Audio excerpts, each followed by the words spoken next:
Nggih, Bu. Ada berapa temennya yang dari MSP, Pak? 5. Oh, 5. Ada Ya. Pak Kifni, terus siapa lagi? Panggilnya Beye aja, Bu. Pap. Oh, Pak Baya. Oh, Pak Baya Ya. itu pengusaha kopi ya? Ah, Oh, oh. iya. Ya, ada Pak Ferat. Sehat, Pak? Kemarin bajunya putih, sekarang Sehat Bu, merah. pangisuni Pastor Ada Pak Agung Susanto, ada Pak Agung Yulianto, ada Pak Firdaus, ada Bu Aulia, ada Pak Fian, ada Pak Rodni, ada Pak Arif, nah lagi nih, ada Bu Aisyah, ada Pak Yusuf, ada Pak Bambang, ada Ibu atau Bapak ini nggak kelihatan, Ibu ya, Fadila. Grupnya PJJ gayeng sekali ya. Saya saya mau ikut nimbrung, aduh, saat menit udah puluhan chat. Semangatnya lagi gabut Prof.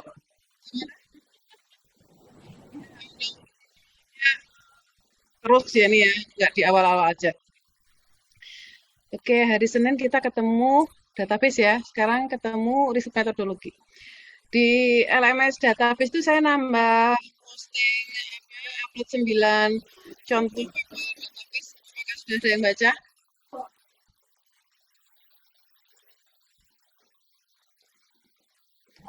Guyu berarti burung ya. Ya, maksud saya seperti itu contoh-contoh apa paper-paper yang temanya adalah basis data. Ya, kemudian terkait dengan riset metodologi, saya sudah upload materi. Saya ingin ada tanggapannya.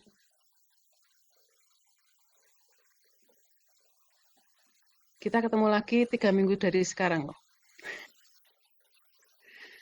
Nah, mumpung kita ketemu, silahkan saya minta tanggapannya terkait dengan materi yang sudah saya share untuk riset metodologi.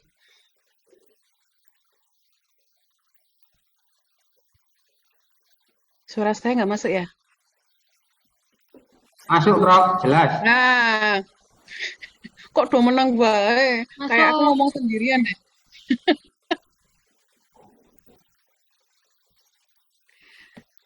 Video yang pertama itu tentang memulai sebuah penelitian dengan baik. Ringkasan dari video itu apa, Bapak Ibu?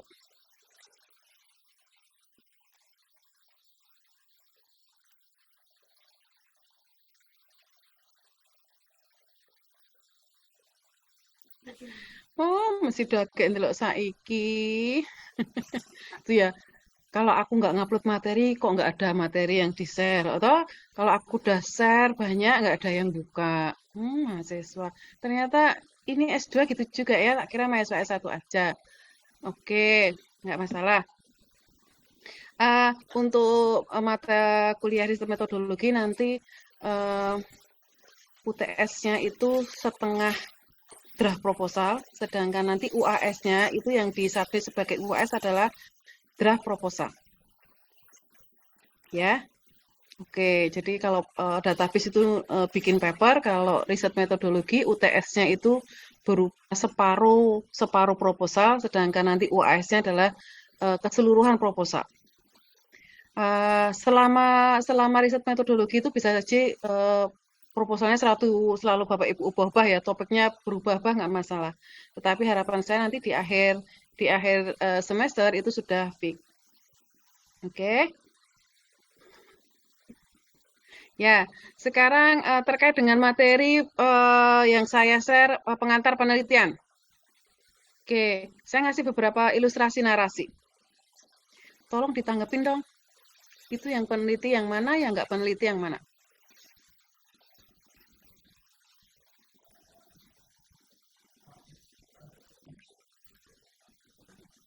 Ya, Prof. Pak Rofni. Kalau menurut saya yang peneliti itu yang Tony sama Intan. Narasinya gimana tuh? Yang Tony, oh sorry. Intan sama Budi. Uh-uh. Yang Coba kalau ditanggepin Budi ya, satu-satu. Itu kan ada beberapa tokoh ya. Yuk, yang iya, pertama itu narasinya gimana dan itu penelitian atau bukan? iya, kalau Budi kan dia manajer perusahaan sepeda. Jadi dia Terus? menerima konten sepeda yang diproduksi rusak gearnya. Setelah Mm-mm, dipakai beberapa bulan saja. Terus dia mm-mm, kumpul informasi dari karyawan mm-mm, untuk identifikasi proses produksi yang mempengaruhi muncul persoalan. mm. Lalu dia formulasi persoalan dan membuat dugaan awal penyebab cacat produk sepeda. Terus dia akhirnya menganalisa data dan dia peroleh interpretasi hasil dengan panduan dugaan awal untuk mencapai kesimpulan. Mm. Terus kalau Benar, itu penelitian atau bukan? iya Oh, penelitian, kenapa itu penelitian? Yuk, karena dia satu cirinya apa? dia ada sistematis,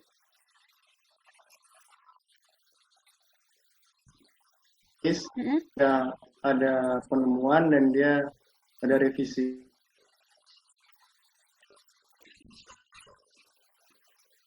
di Oke, kesimpulan itu. Dia ada ada. masalahnya apa? Masalahnya dia Ada dia keluhan ya? harus Ada apa itu yang temuan, mm-mm. Ada keluhan gear, dari klien bahwa gearnya rusak gitu ya? iya, iya, Oke, berarti ada masalah. Oke, berarti kegiatan Budi itu karena ada masalah. Yang iya. berikutnya, dia sistematis ya, ada metodologinya ya. Jadi pertama dia identifikasi ke setiap karyawannya, Hmm, kemudian hasilnya disajikan, diinterpretasikan. iya. Oke, berarti ada metodologinya. Yang berikutnya, Dia ada penemuan, oke, targetnya ditemukan. Menemukan apa? dia peroleh interpretasi kemudian diarahkan interpretasi hasil. staf ahli Oke, berarti menemukan akar masalahnya ya. Iya, Oke, jadi targetnya itu menemukan akar permasalahannya. Oke, yang berikutnya siapa yang jadi peneliti? Intan, Intan. Intan. Narasinya gimana? Dia berjalan ke sekolah setiap pagi. Jadi Mm-mm. dia mencatat di buku harian dia panjang antrian mobil di perempatan setiap berangkat dan pulang sekolah. Terus?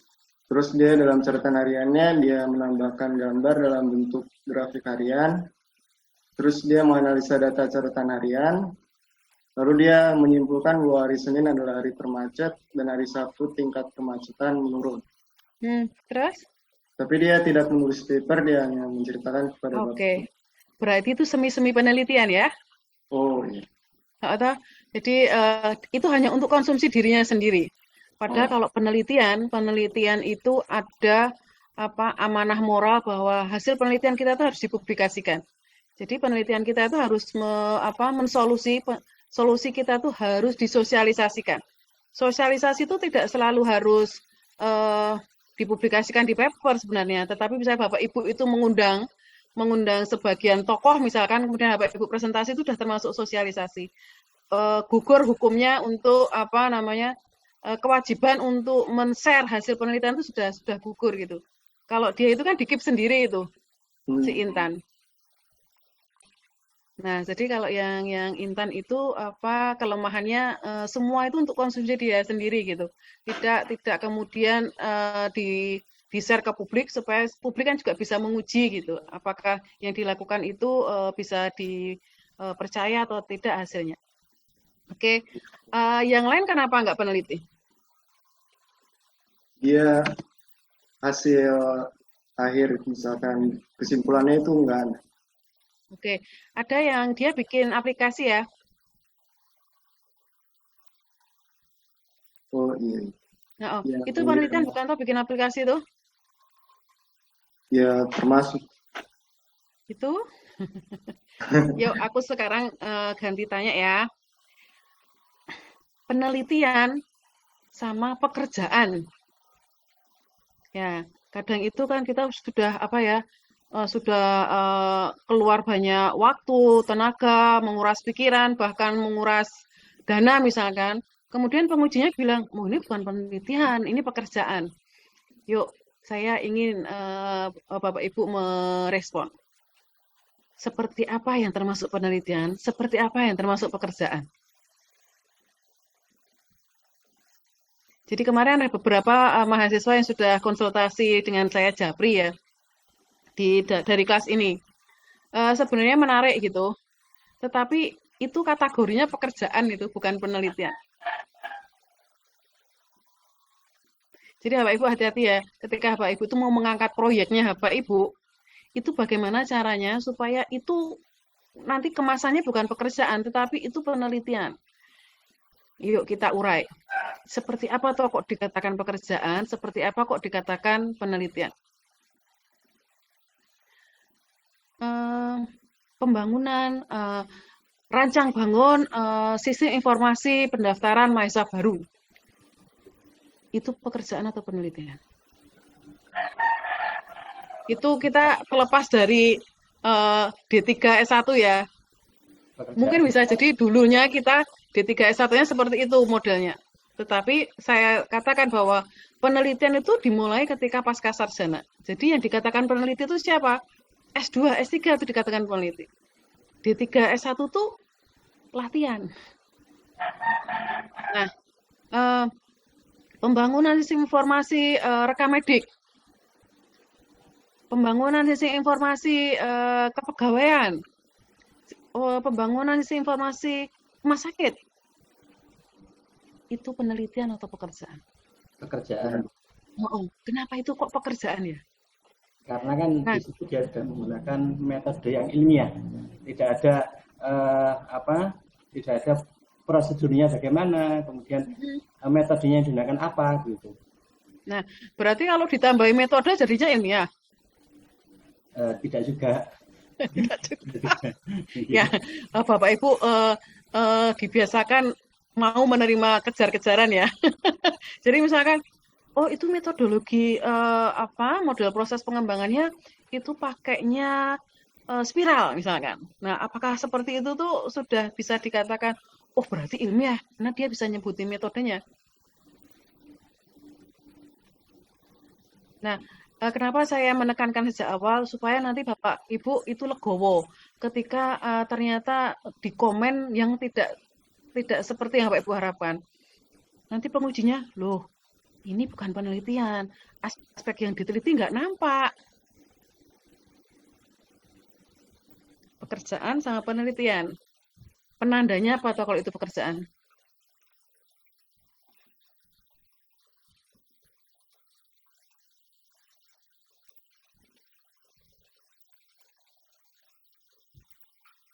Kok nggak semeriah kalau ada di grup ya? Menyimak, Prof. Tadi sekilas ini, Bu Prof. Tadi sekilas melihat video Bu Prof itu, saya menangkap poin penting adalah penelitian itu memberikan kontribusi terutama terhadap pengetahuan. Yes. Karakteristik yang utama menurut saya yang saya ambil dari video yang Bu Prof sampaikan itu adalah suatu tindakan yang memberikan kontribusi terhadap pengetahuan itu.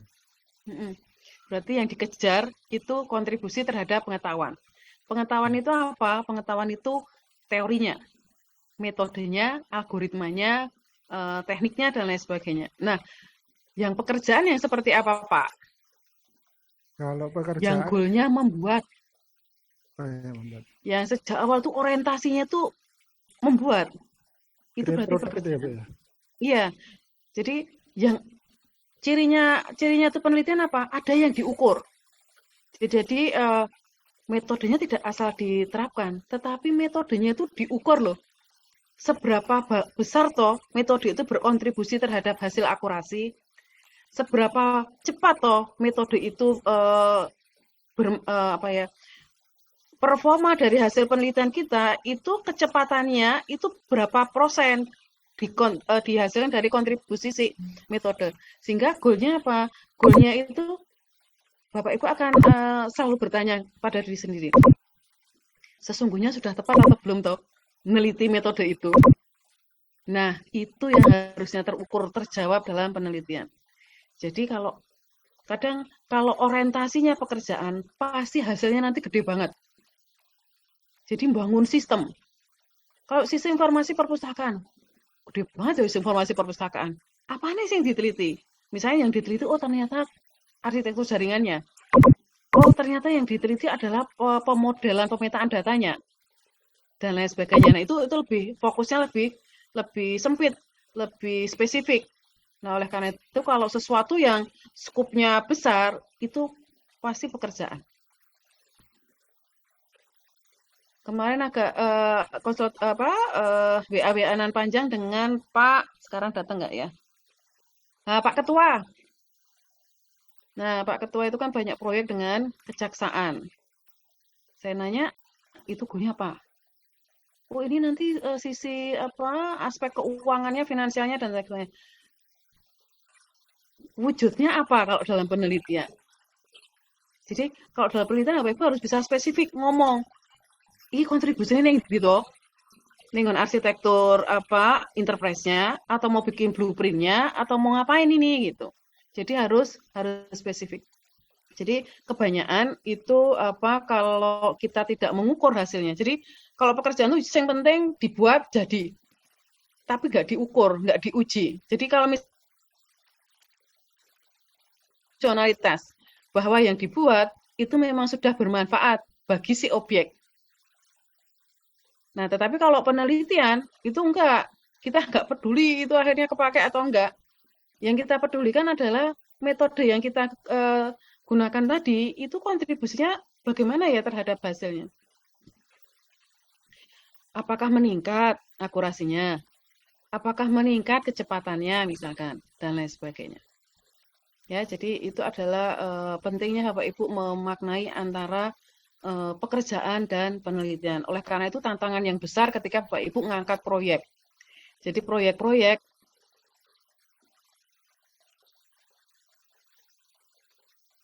atau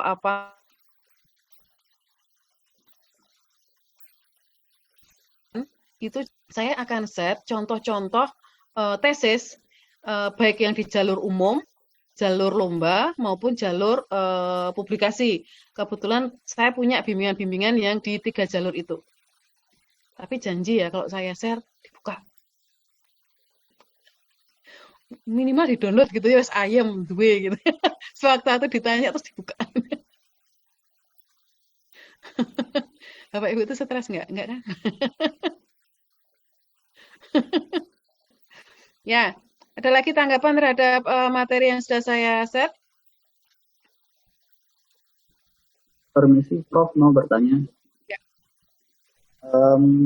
Kemarin sebenarnya saya mau tanya di hari Senin, tapi karena ingat hari ini ada mata kuliah ini, jadi saya tanyain sekarang aja. Oke. Kalau saya dulu S1 itu kan penelitiannya pasti ada hipotesis ya, Prof ya? Ya.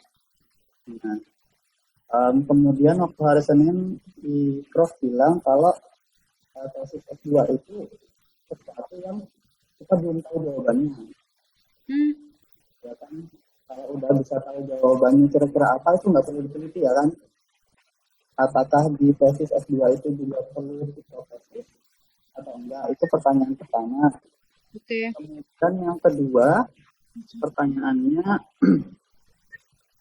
karena dari kemarin kayaknya saya mendengar itu membandingkan metode ya Prof ya. Membandingkan metode berarti kan itu komparasi ya. Nah terus apakah nanti itu kalau saya kan tahunya penelitian itu regresi atau komparasi gitu kan, atau deskripsi, apakah nanti tesis itu juga seperti itu, nanti menggunakan statistik komparatif atau bagaimana? Mohon penjelasannya Prof, terima kasih. Oke, ya. Sepertinya koneksi di saya putus-putus, jadi nanti mohon maaf ya kalau jawabannya nanti tidak begitu bagus tersampaikan. Oke. Kemudian pertanyaannya banyak. Mudah-mudahan saya ingat satu-satu. Hipotesis. Hipotesis itu harus nggak toh? Oke, kalau bimbingan saya sarankan hipotesisnya nggak usah ditulis. Hipotesis itu seperti asumsi sementara begitu ya, praduga. Nah, penelitian itu hipotesisnya ditulis atau nggak ditulis, toh penelitian itu kan sesungguhnya ingin membuktikan sesuatu kan. Nah, kalau saya mending nggak ditulis. Kenapa? Nanti kalau yang uji itu orang matematika, wah itu uji hipotesisnya banyak banget. Jadi kadang kita itu kalau mau berperang kan kita harus tahu senjatanya. Nah, kalau senjatanya nggak begitu nggak begitu jelas, mending nggak usah. Karena ditulis sama nggak ditulis, yang namanya penelitian itu pasti ingin membuktikan sesuatu. Oke? Ya. Yang berikutnya adalah masalah apa Mas? Statistiknya itu kan kalau membandingkan itu kan komparatif ya Prof ya? Ya, komparasi. Nah, itu apakah menggunakan statistik komparatif seperti itu juga atau bagaimana? Ya, tergantung yang mau dibandingkan apa. Aspek-aspek apa saja tuh yang mau dibandingkan. Nah, setiap aspek, misalnya sama-sama Pak Baye itu mau membandingkan aspek A, Pak Omar juga membandingkan aspek A, tetapi bisa jadi caranya berbeda. Cuman jadi bagus loh itu kalau nanti akhirnya bisa dikomparasi. Sebenarnya cara yang mana yang lebih efektif. Nah, cara mana yang lebih efektif tergantung datanya juga kan. Ternyata tipikal datanya Pak Omar memang nggak cocok dengan caranya Pak Baye. Demikian pula sebaliknya. Oke. Tadi sebelum komparasi kayaknya ada deh pertanyaan apa lagi? Lali Dewi tahu oke. Boleh nambah pertanyaan nggak, Prof? Tadi kayaknya ada pertanyaan lagi sebelum Bapak ngomongin tentang komparasi deh. Statistik mungkin statistik. Enggak selain statistik. Oke. Jawaban. Oh ya, jawaban ya, oke. Aku tuh udah pikun soalnya jawaban.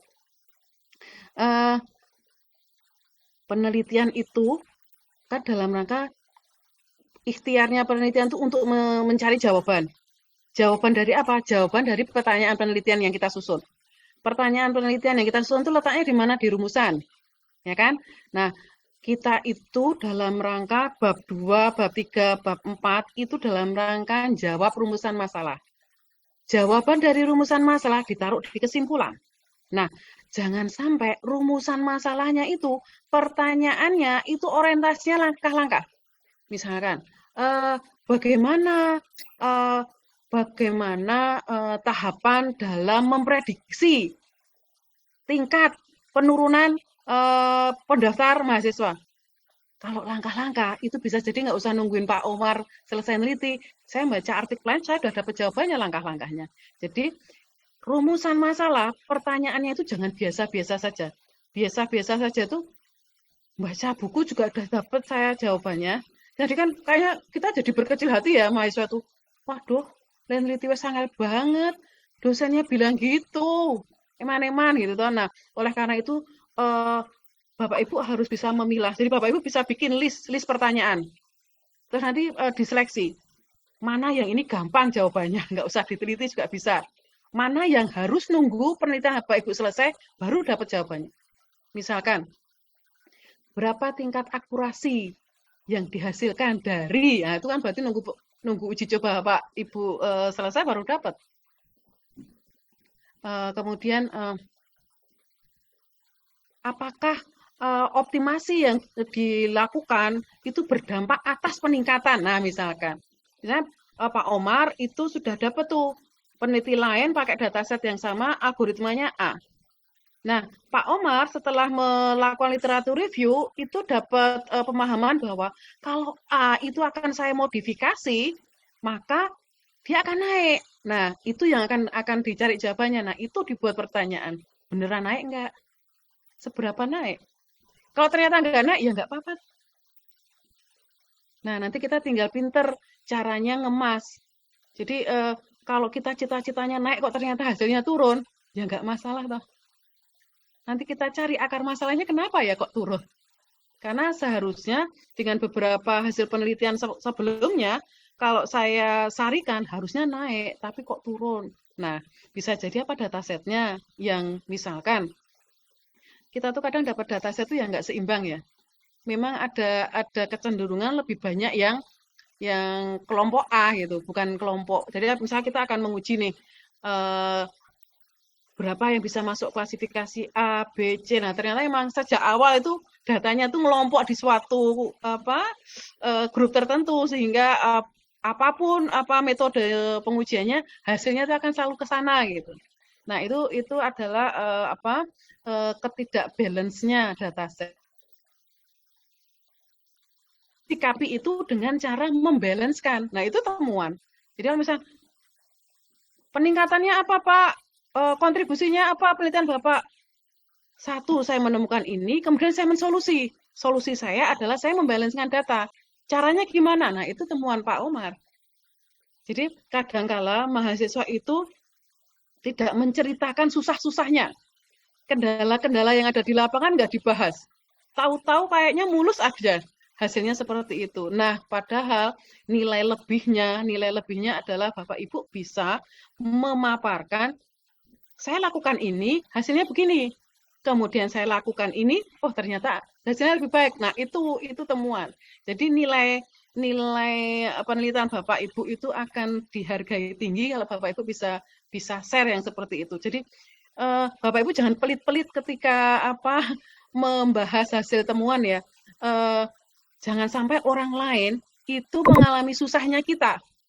Jadi jangan sampai orang lain akhirnya karena kita nggak memberikan informasi secara lengkap, maka orang lain itu akan terjebak seperti kita pernah rasakan gitu. Tetapi dengan dengan kita mensolusi, oh ternyata bagus. Bapak Ibu, penelitian yang baik itu penelitian yang ketika Bapak Ibu publikasikan banyak orang mensitasi. Nah, kalau banyak orang itu terbantukan dengan tulisan Bapak Ibu, pasti citasi Bapak Ibu akan banyak. Nah, itu. Jadi terbayar di situ gitu. Jadi kalau mau terkenal itu jadilah penulis.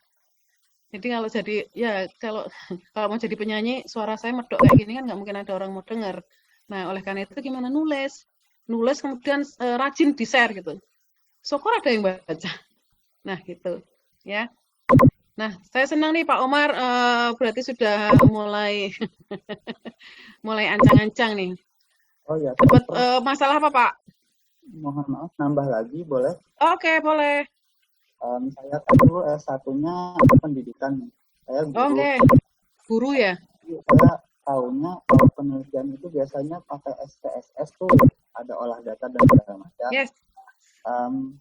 Tapi saat matrikulasi kemarin saya banyak diceritakan di mata kuliah pengantar teknologi informasi tentang dataset. Saya diceritain gitu lah. Akhirnya saya browsing. Ternyata banyak untuk kayak itu dataset itu nanti dibagi dua, katanya 80%, 20% gitu kan. Nah itu nanti langsung setelah selesai itu langsung keluar hasilnya. Saya belum nyoba sih, saya cuma lihat-lihat di YouTube aja. Langsung keluar hasilnya itu dia berapa persen, apakah meningkat atau enggak. Nah, berarti kalau penelitian seperti itu menggunakan dataset seperti itu, apakah dia tidak perlu menggunakan SPSS atau bagaimana? Oke, ya. Tool untuk ngolah data itu kan hanya satu bagian dari sekian tahapan dalam penelitian ya.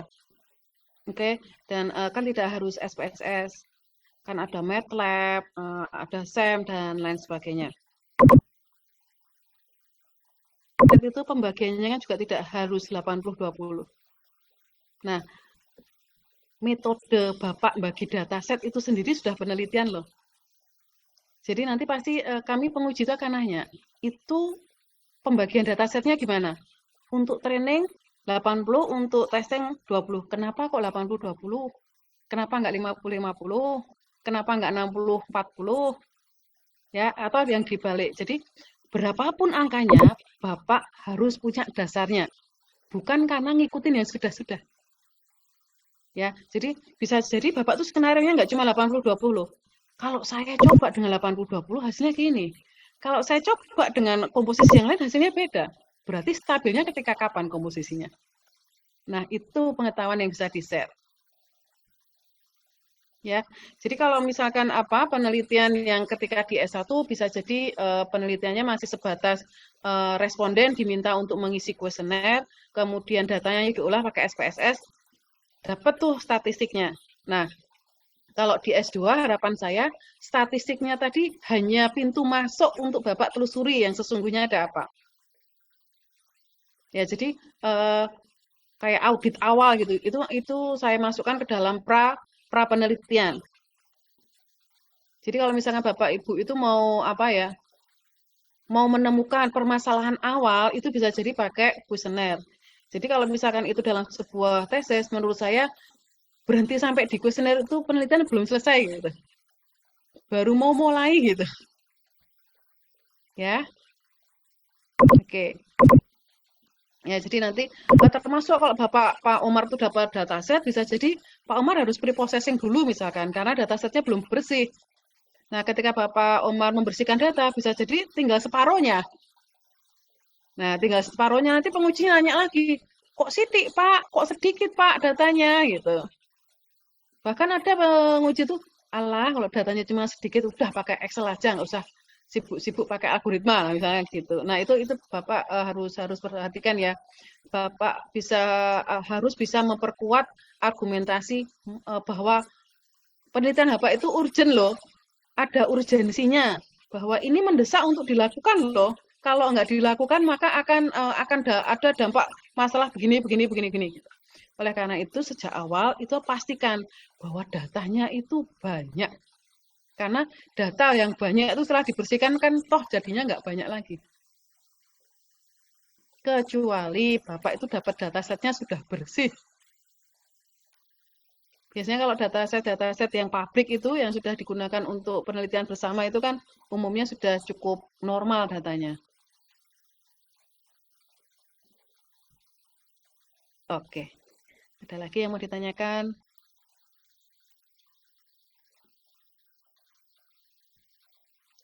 Harapan saya itu kalau saya nge-share materi itu supaya kalau di kelas tinggal diskusi gitu. Ternyata Bapak Ibu sibuk ya. Nggak sempat lihat materi saya. Tanya Bu. Yes.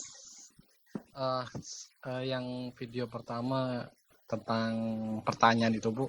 Terus aslinya saya juga nggak paham sama sekali ini gimana ini. Saya sampai nonton berkali-kali. Sampai nggak paham? Nggak paham. Emang. Wah, kamu jujur banget Pak. Lebih baik saya jujur Bu, daripada ke depan ya bikin masalah nanti lah. Bisa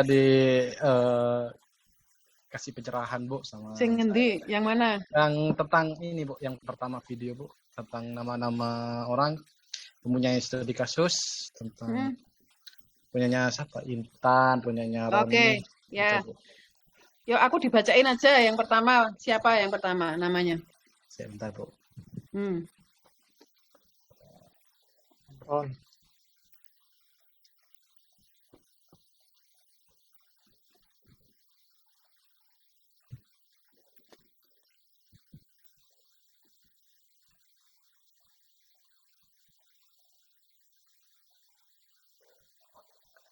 Yang pertama Tony Bu. Nah, Tony menulis paper tentang penggunaan komputer di SMP. Nah, yang pertama dia membaca sumber-sumber pustaka tentang penggunaan komputer di SMP yang tersedia pada pustakaan kampusnya. Dan yang kedua, selanjutnya dia menulis makalah tentang hal yang akan dia sebut sebagai makalah ilmiah. Nah, saya tuh bingung di penelitiannya itu yang mana gitu Bu. Nah, pertanyaan saya itu tuh peneliti atau bukan? Bukan ya Bu, menurut saya bukan Bu. Menurut saya bukan. Iya, takutnya nah, Bapak salah paham loh. Aku itu kasih narasi, kemudian saya nanya itu termasuk peneliti atau bukan? Bukan saya nanya itu unsur yang diteliti apanya enggak. Nah, Tony bukan peneliti kan? Karena apa Pak kok bukan peneliti? Oh, karena tidak ada masalah Bu. Oke, sip. Pinter. Betul Bu. Iya, jadi pertama penelitian kan harus ada masalahnya. Kalau sejak awal nggak ada masalahnya, ya berarti tutup penelitian. Ya, termasuk nanti Bapak Ibu ketika ngangkat tesis, masalahnya dibuat-buat juga akan ketahuan ya. Oke, yang kedua, siapakah itu? Tentang Anton Bu. Anton melakukan pendataan tentang mahasiswa. Dia mencari data dan mengumpulkan data yang mengenal mahasiswa hasil ujian masuk penghasilan orang tua dan jarak kampus ke rumah. Itu yang pertama. Yang kedua, dia menyiapkan laporan mengenai hal itu. Nah, menurut saya ini emang penelitian karena dia mengumpulkan sebuah data dari mahasiswa, kemudian dia menjadikan sebuah laporan. Masalahnya apa, Pak? Masalahnya dia harus mengumpulkan data. Apa urgensinya? Hah? Berarti aktivitas ngumpulin data mesti penelitian? Enggak juga sih, Bu. Ya. Oke, berarti itu bukan ya? Iya, Bu. Yes, terus itu kan hanya nyari data, terus disajikan hasil nyari datanya. Nggak diapa-apain. Gitu? Iya, Bu. Ya, Terus? Yang ketiga untuk Budi. Budi ini sebagai seorang manajer perusahaan sepeda. Dia menerima komplain sepeda yang diproduksi rusak gearnya setelah dipakai beberapa bulan saja. Ini yang poin pertama. Yang poin kedua, dia mengumpulkan informasi dari karyawan untuk mengidentifikasikan proses produk yang pengaruh muncul persoalan itu. Yang ketiga, dia bentar, Bu. Agak lebih jelas, Bu. Dia memformalisasikan persoalan dan membuat dugaan awal penyebab cacatnya pada produk sepeda. Itu yang ketiga. Dan yang keempat, yang terakhir, menganalisa data yang diperoleh hasil dengan panduan dugaan awal yang untuk mencapai kesimpulan. Oke. Itu penelitian bukan? Penelitian Bu, karena pertama ada masalah tentang produknya. Terus? Dan, dia langsung mengumpulkan semua informasi tentang kesalahan pada produk yang cacat itu, Bu. Kemudian dianalisa dan terakhir dijadikan kesimpulan. Ya, kesimpulan itu dalam rangka membuktikan praduga sebelumnya, yaitu hipotesisnya dia itu benar atau enggak gitu ya. Oke, itu penelitian ya. Ya, Bu. Ya, Bu. Oke, yuk yang berikutnya. Yang berikutnya untuk Fatih mengikuti workshop pembangunan kurikulum KKNI. Yang pertama membaca literatur tentang pengembangan kurikulum. Yang kedua dia melakukan diskusi dengan peserta workshop yang lainnya. Dan yang ketiga dia menulis makalah mengenal pengembangan kurikulum. Itu penelitian bukan?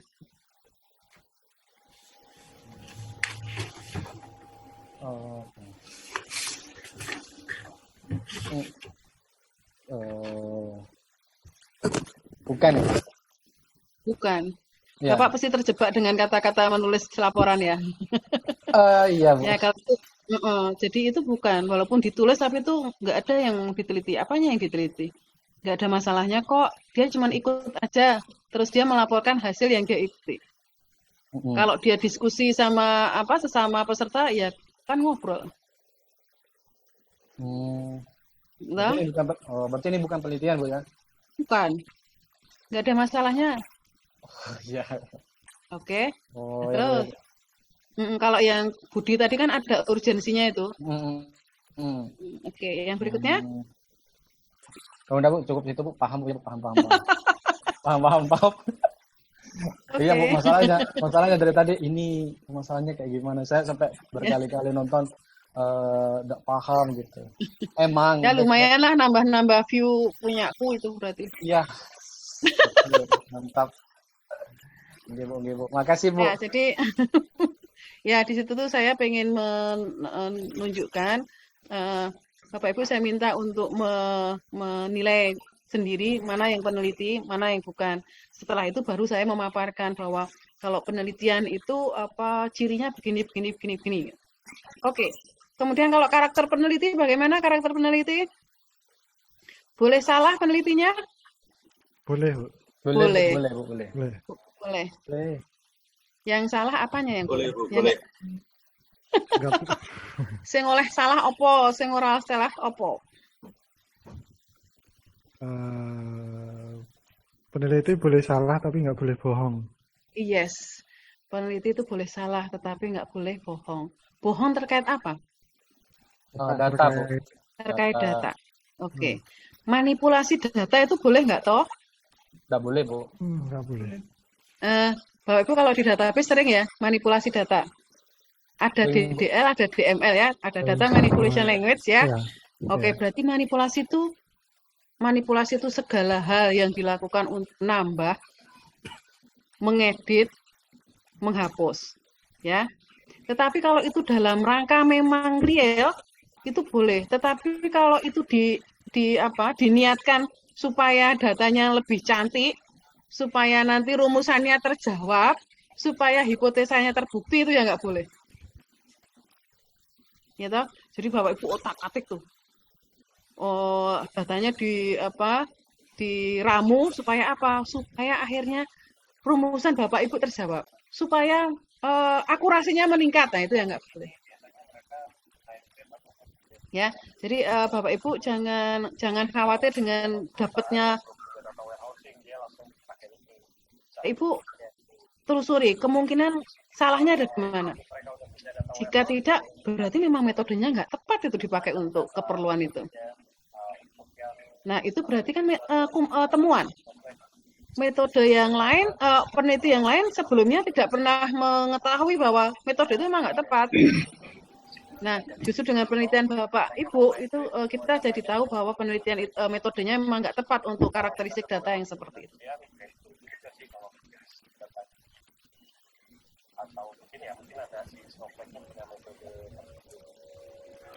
Oke.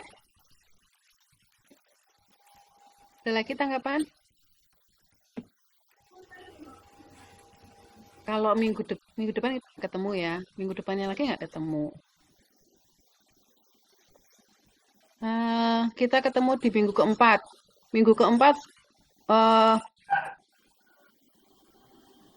mau janji nggak setor masalah? Prof mau nanya dulu boleh? Iya, boleh. Ini Prof, kebetulan kan mungkin kami beda dengan Prof yang sudah biasa nulis ya. Saya biasanya diajar SD nulis halus Prof. Malah apil. Ya, jadi sekarang ini kan kita lagi saya pribadi mulai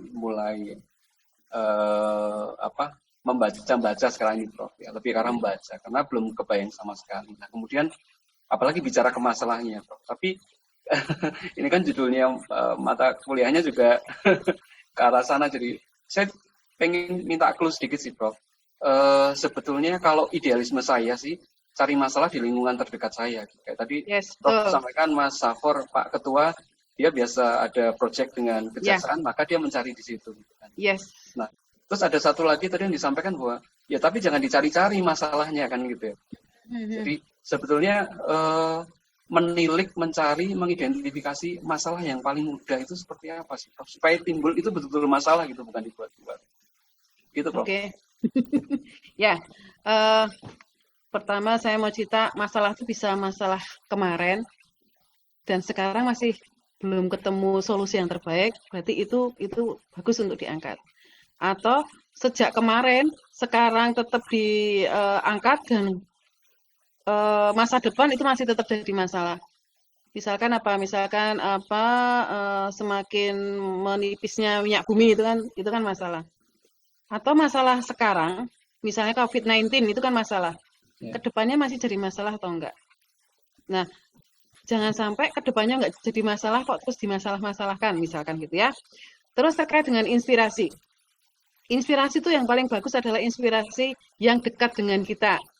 Jadi kalau Bapak Ibu mencermati di sekitar kita, di kehidupan kita sehari-hari itu masalah banyak banget. Ya, oke, masalah banyak banget. Kalau bisa yang memang itu di area passion-nya, di area kerjanya Bapak Ibu, syukur-syukur.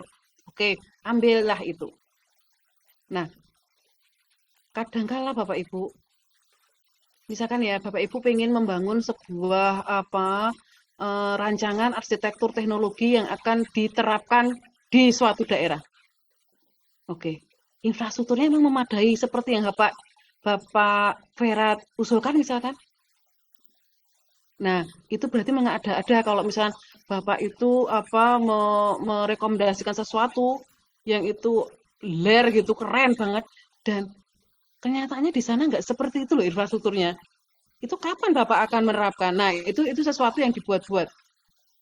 Jadi ideal dari kacamata Bapak, tetapi tidak ideal di kehidupan nyata di sana. Nah, itu termasuk kategori yang dibuat-buat. Ya, jadi kadang itu gitu, Pak.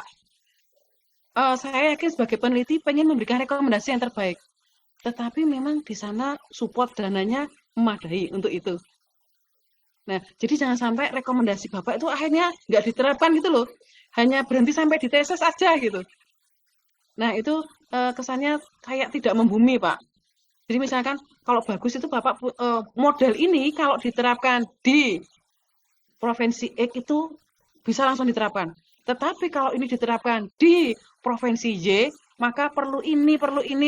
Nah, itu masalahnya membumi, Pak. Jadi tidak dibuat-buat. Jadi bagus itu kan kalau bisa digeneralisasi. Solusi dari Bapak masih bisa diterapkan di tempat lain dengan catatan. Ada beberapa penyesuaian. Nah, itu, Pak. Nah, kemudian tadi kadang kalau ngomongnya proyek itu kan yang dikerjakan sangat besar. Nah, piye caranya ben kuwi wangun dadi penelitian? Mau nggak mau kan gini, kita sudah punya nih dari lapangan masalahnya seperti ini. Nah, mau nggak mau Bapak Ibu harus melihat paper. Kalau orang tuh neliti masalah ini tuh apanya yang diteliti ya? Gimana cara mensolusinya ya? Nah, itu Pak. Nah, itu adalah proses Bapak mengeliminasi masalah. Jadi kalau misalkan ya, sesungguhnya yang ada di lapangan, di area kerjanya Pak Ferhat, itu masalahnya banget. Nah, bagaimana caranya? Gimana Prof saya untuk mengeliminasi? Mana yang perlu saya prioritaskan? Nah, Bapak petakan. Bapak telusuri kalau paper, kalau orang-orang peneliti sebelumnya itu, dia fokus di mana ya? Bapak mau ngikutin mereka, tapi dengan cara yang berbeda, atau Bapak nambahin, oh kalau mereka itu masalah 1-2, saya nambahin 1-2-3. Dah, itu berarti ada kebaruan di sisi Pak Ferhat. Di sisi masalahnya. Nanti kan akan ngikutin dengan sendirinya. Misalkan metodenya sama, tetapi ada penyesuaian. Nah, itu kan hal yang baru lagi. Jadi, Bapak Ibu jangan bingung ya, kalau katanya harus beda. Sekarang kan susah nyari pembedanya. Masalahnya sama, metodenya sama, bedanya dari mana? Datanya juga sama, misalkan. Nah, nganalisisnya beda, misalkan. Cara ngujinya ditambahi, misalkan. Itu udah jadi beda, Pak. Jadi, misalkan, ada peningkatan gitu. Tidak hanya menduplikasi. Ini menduplikasi enggak? Audit sistem informasi Rumah Sakit PKO Jakarta. Audit tata kelola Rumah Sakit PKO Jogja. Audit tata kelola Rumah Sakit PKO Surabaya. Itu ada juga yang mempertentangkan. Kalau kayak gitu sisi penelitiannya di mana?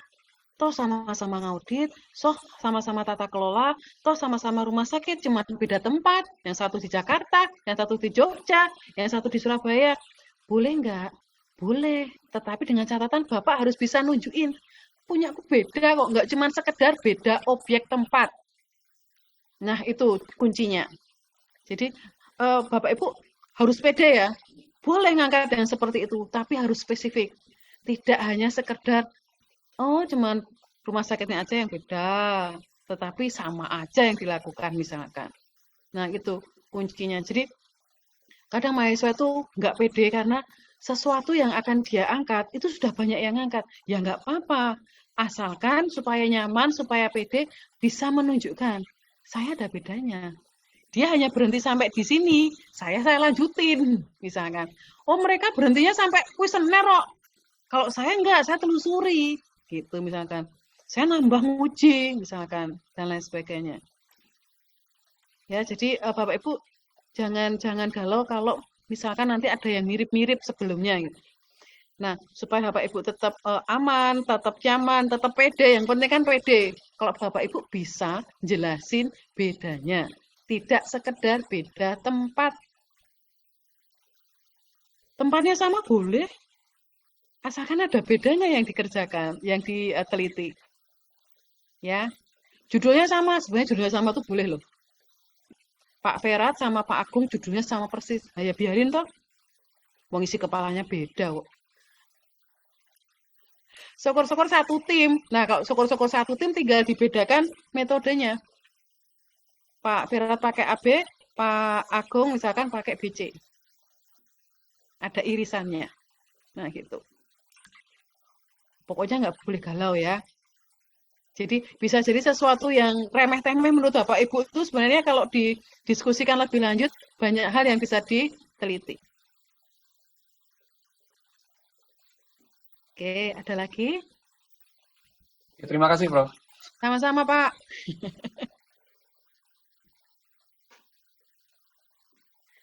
Yang suka nonton film, nah, nonton film itu menginspirasi loh. Saya hobi nonton film. Dan dari film-film yang berbasis AI itu saya banyak sekali terinspirasi neliti dan terinspirasi nulis. Yang sukanya jalan-jalan itu kan kita lihat di sekeliling kan pasti ketemu masalah banyak. Asal jangan nonton film hantu ya. Nonton film hantu itu nggak ada nggak ada nutrisinya. Bapak Ibu yang lain kok sepaneng toh, Bu ceria toh.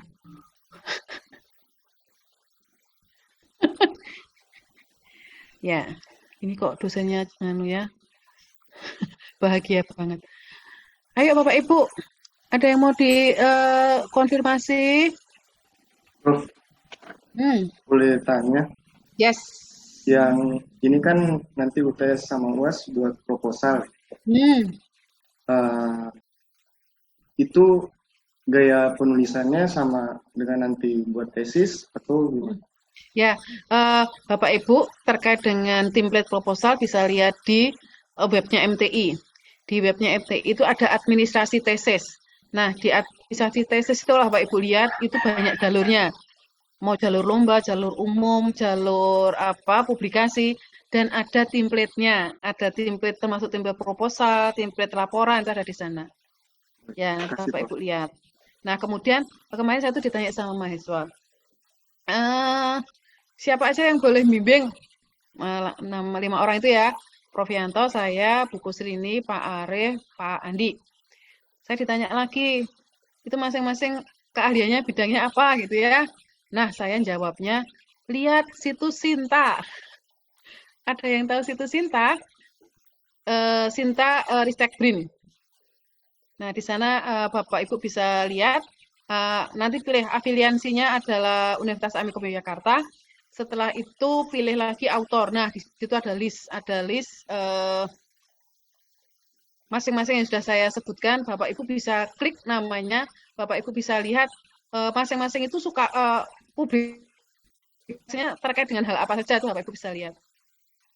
Ya, memang kenapa mahasiswa saya arahkan nonton lihat Sinta supaya gini loh, sebenarnya nonton lihat Sinta itu kan lihat track recordnya dosennya, mana yang cocok dengan Bapak Ibu ya. Jadi misalnya saya sudah mengarahkan sejak awal kan, siapa tahu Bapak Ibu kalau akan eksplorasi sendiri di Ristek Sinta Ristek Brin itu Bapak Ibu bisa lihat, misalnya kalau Prof Yanto nulisnya tentang apa, misalkan publikasinya, kalau saya tentang apa gitu.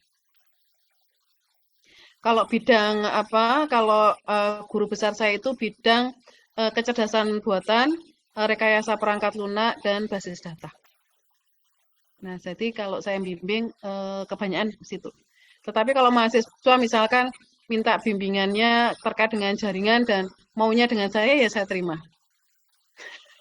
Yang penting mahasiswanya senang aja. Kalau senang kan lancar penelitiannya. Jadi kalau mahasiswa itu jangan dibiarkan dia terpaksa melakukannya.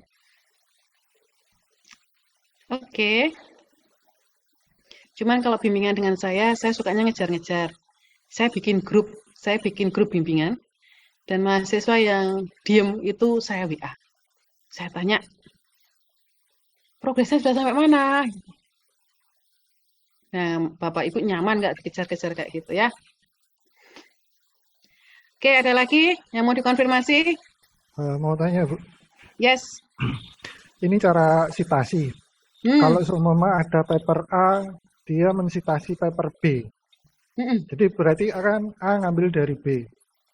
Terus kemudian kita mau merujuk ke paper konten tersebut, apakah kita mensitasi A atau mensitasi B? Misal tertulis kalau di paper A itu bahwa penelitian itu nggak boleh bohong, seperti itu. Dan dia merujuk ke B.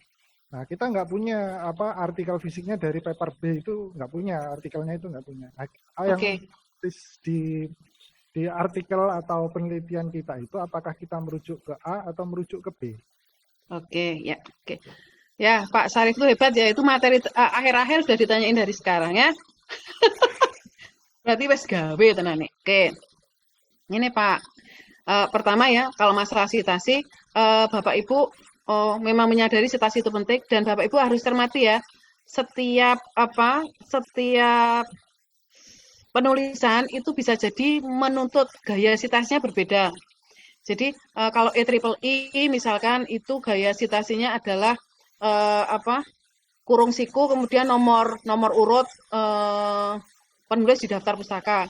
Tetapi kalau yang di proposal kita dan di laporan tesis kita itu gaya sitasinya adalah nama orang, nama belakang orang, koma, tahun ya. Oke. Kemudian yang terkait yang ditanyakan Pak Sarif tadi bagus banget. Paper utamanya B kan? Tapi kita taunya dari A. Iya, betul. Oke. Paper utamanya B, tapi kita taunya dari A. Bolehkah kita mensitasinya ke A? Boleh, dengan catatan kita kesulitan dapat B. Oh ya. Oke, bisa jadi memang dokumentasinya si B itu mungkin secara online sudah nggak ada misalkan. Adanya fisik misalkan, dan kita tidak bisa mengakses. Nah, itu boleh. Atau si B itu bahasanya nggak bisa dipahami. Misalkan bahasa Belanda, misalkan bahasa Arab. Nah, kita boleh.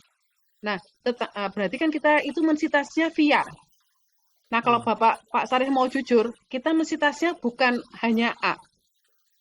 Tetapi kita itu mensitasi B via A. Nah, itu bagus banget. Berarti itu jujur.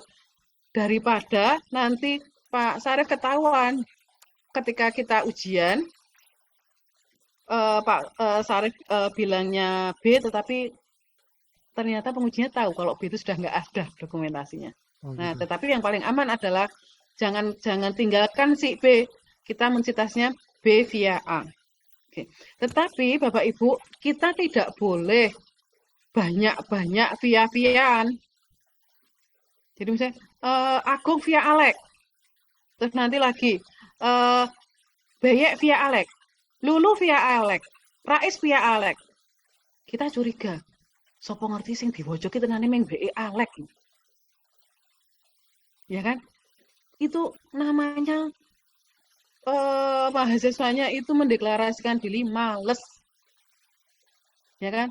Jadi hanya seolah-olah banyak gitu, tetapi via-nya itu via-nya hanya dari satu, ya. Jadi via itu kalau terpaksa pertama karena nggak ada, yang berikutnya ada tetapi karena kita nggak paham bahasanya. Ya, bahasa Inggris itu termasuk yang nggak paham ya. Oke, jadi itu via. Tetapi kita nggak boleh kebanyakan via. Kalau kita kebanyakan via, kita malah dicurigai bahwa sesungguhnya ini sebenarnya penelitinya malas aja menelusuri yang sesungguhnya. Kalau secara teks yang tertera kalau di paper itu, kalau kita menemukan sitasi yang via itu tulisannya gimana, Bu? Tulisan yang tertera di paper atau Oke, jadi sebutkan penelitiannya siapa, ya. Kemudian baru jadi saya itu tahunya penelitiannya Pak Sarif dari Pak Yanto. Oke, berarti saya cerita tentang Pak Sarif, citasinya Pak Yanto. Oh iya. Kalau misalkan modelnya yang nama belakang koma tahun gampang Pak, nama belakang koma tahun via nama belakang koma tahun lagi. Tetapi kalau yang modelnya yang EEE, yang angka kemudian dikurung siku, itu kan agak kesulitan. Oleh karena itu, kalau kita baca beberapa paper, pasti dia cerita nama orang, Syarif, gitu, tahun sekian neliti ini, gitu. Terus nanti citasinya Pak Yanto. Gitu. Oh, iya. Nah itu jujur Pak. Jadi orang tuh, oh berarti ini nggak baca secara langsung. Nah gitu. Ya. Terima kasih, Bu. Ya, itu dalam rangka ikhtiar ya, daripada dikira bohong. Oke, yang lain? Kita ketemu lagi minggu keempat, aku udah nagih masalah ya. Nagih masalah atau nagih judul ya? Masalah dulu, Bu. Oke, masalah. Ya, Bapak bikin judulnya setelah dapat masalah ya. Judul yang bagus yang kayak apa tuh?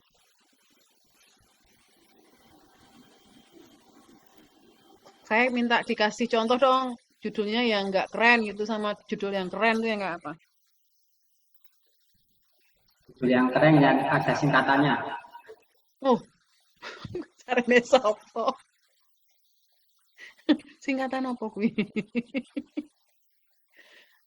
Kok jaketnya dicopot, Pak?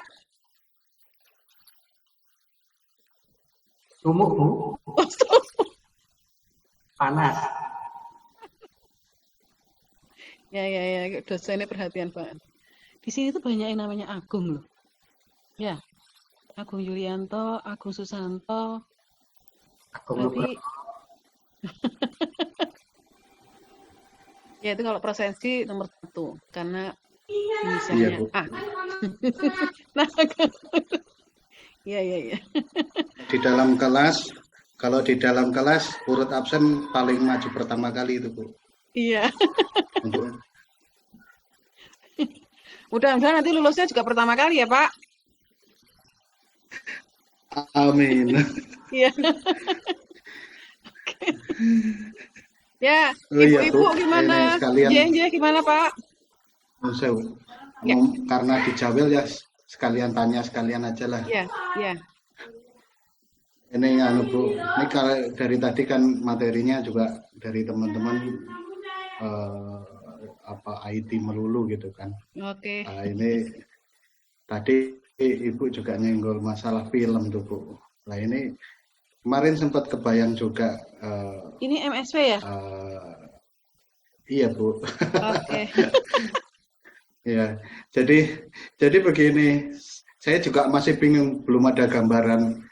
Kalau film itu yang kita teliti apanya gitu, Bu, apakah? Karena itu kan kalau di film kan itu banyak sekali, Bu. Di dalam film sendiri itu kan fasenya ada praproduksi, produksi sampai pasca produksi. Semua itu kan banyak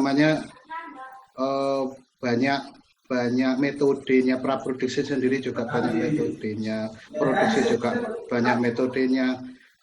Terus pasca produksi juga banyak metodenya. Cuman saya sendiri akhirnya dari awal itu jadi bingung. Artinya seandainya kalau film secara garis besar kita mulai dari mana ya katanya? Artinya kita harus mulai dari mana dulu? Artinya apakah karena film sendiri ini kelihatannya baru sekali, bagaimana mengkaitkan dengan disiplin ilmu yang kita pelajari sekarang. Yo, dulu di sepi-sepi boleh, saya tidak bisa pasang. Dosennya ganti aja. Ya, gitu, Bu. Ya. Oke. Nah, penelitian yang bagus itu penelitian yang tidak cakupannya tidak luas. Nah, tadi misalkan dalam film ada beberapa tahapan. Bapak di satu tahapan aja. Kemudian domainnya dipecah-pecah lagi. Misalkan ya kalau saya cerita punyanya Pak Halim. Pak Halim itu MSW juga kan? Oke, Pak Halim itu kalau saya nggak salah ingat, dia meneliti terkait dengan apakah sesuatu itu natural atau enggak gitu. Jadi perubahan gerakannya itu natural atau enggak. Nah itu kan sebenarnya adanya ya di kepalanya si yang terlibat di sana stakeholdernya siapa aja kalau dalam sebuah produksi itu. Nah itu kan itu kan menuntut sekali ketajaman indera ya dan perasaan. Nah, itu kalau di apa bukan tinggal make toolnya, tetapi ada nggak tahu ukuran-ukuran dikatakan natural itu yang seperti apa toh? Atau kalau yang dulu itu yang angkatannya Pak Rianto namanya Thohir. Pak Thohir itu jadi ribut tuh. Waduh dulu boleh. Ini yang jadi host siapa toh? Ya, Thohir nggak? Oh, Pak Thohir itu dulu S2-nya bareng Pak Arianto.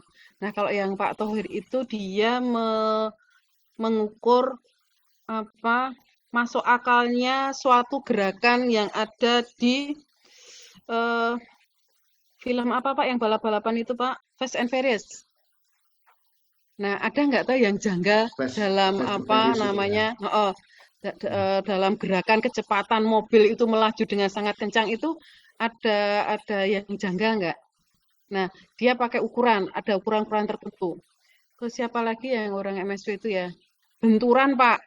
Misalkan kalau ada suatu objek kendaraan yang bergerak, itu naturalnya itu kalau bentur suatu rintangan itu harusnya gimana toh? Nah, berarti kan ada beratnya, ada dia landai atau tidak, ada kecepatannya, ada bebannya dan lain sebagainya. Nah, masalahnya itu ukuran natural itu nampak itu kan lekat dengan perasaan ya. Itu isorak atau terukur. Oh, ternyata kalau misalkan natural itu kalau variabel X-nya nilainya sekian, variabel Y-nya sekian, gitu. Jadi ada domain yang mau diteliti apa yaitu naturalnya benturan kendaraan jeep kayaknya kalau nggak salah di dalam suatu tebing misalkan dan lain sebagainya. Jadi jangan suatu produksi yang sangat besar. Kalau dulu Pak Arianto itu Pak nyusun mulai dari awal perencanaan sampai berakhirnya film Battle of Surabaya. Itu kan gede banget. Nanti saya share ke ini Pak, tema-tema, contoh-contoh laporan penelitian yang terkait dengan animasi. Ya. Jadi ada lagi yang gini Pak. Kebetulan saya nantang mahasiswanya itu core-nya animasi, core-nya multimedia. Tetapi saya gini, sebenarnya kan animasi itu kan lekat juga dengan image processing gitu ya. Nah, si mahasiswa tersebut namanya Buyut, kebetulan satu kelas dengan kelas MSW yang semester lalu. Itu awalnya mau bikin apa ya itu ya? Mau bikin gerakan tendangan apa gitu. Nah, menurut saya sekarang lagi COVID nih, kenapa kok nggak meningkatkan aja citra ronsen paru? Supaya apa? Supaya lebih mudah ketika diproses lebih lanjut, ketika akan menentukan si ini itu termasuk dalam klasifikasi apa. Nah, itu yang Buyut itu yang dia orang animasi, tetapi saya minta dia nelitinya fokus di image processing untuk meningkatkan citra ronsen paru-paru. Nah, misalkan kalau Pak Agung gimana? Objeknya nanti apa? Datanya apa? Nah, data itu saja. Kalau kemarin itu yang Pak Halim itu ada gerakan orang masuk ke dalam suatu kapsul Kalau kita MRI itu kan masuk ke dalam suatu kapsul gitu. Nah, itu ada gerakan sing aneh nggak konsisten nggak gitu. Ada lagi kalau yang mahasiswa saya yang orang animasi itu ini Pak, mencermati objek gambar itu sudah dilakukan copy move atau belum gitu. Jadi nanti akan ada dataset gitu banyak. Kemudian untuk mengenali mana saja gambar-gambar yang sudah direkayasa dan mana yang belum. Nah, gimana kalau misalkan itu objeknya animasi Pak? Kalau gambar kan nggak gerak. Kalau misalkan itu animasi, harusnya kalau Doraemon itu gimana? Terus ketahuan nggak kalau Doraemon itu misalkan dicuri karakternya, dimunculkan di film yang lain, ketahuan nggak bahwa itu basicnya itu Doraemon loh tokohnya. Nah, misalkan itu Pak, itu ada identifikasinya. Kecuali yang MSW memang harus meneliti terkait dengan masalah-masalah yang di MSW. Kalau yang Pak Sopo meneh ya. Jadi ya. Siapa Pak selain Halim? Halim, Brahma Sandi. Ada yang jago database loh di situ, namanya lupa. Itu. Saya lupa. Jadi unik karena di antara orang animasi ada yang paham database. Nah, nanti kalau ngerjain tugas tuh minta tolong itu. Ya, nanti supaya dapat gambaran saya share Pak Nugroho ya. Jadi nanti saya jadi punya ide untuk apa saja yang saya share di contoh-contoh di riset metodologi. Ya. Iya. Ya itu yang kadang masih nambah lagi Bu.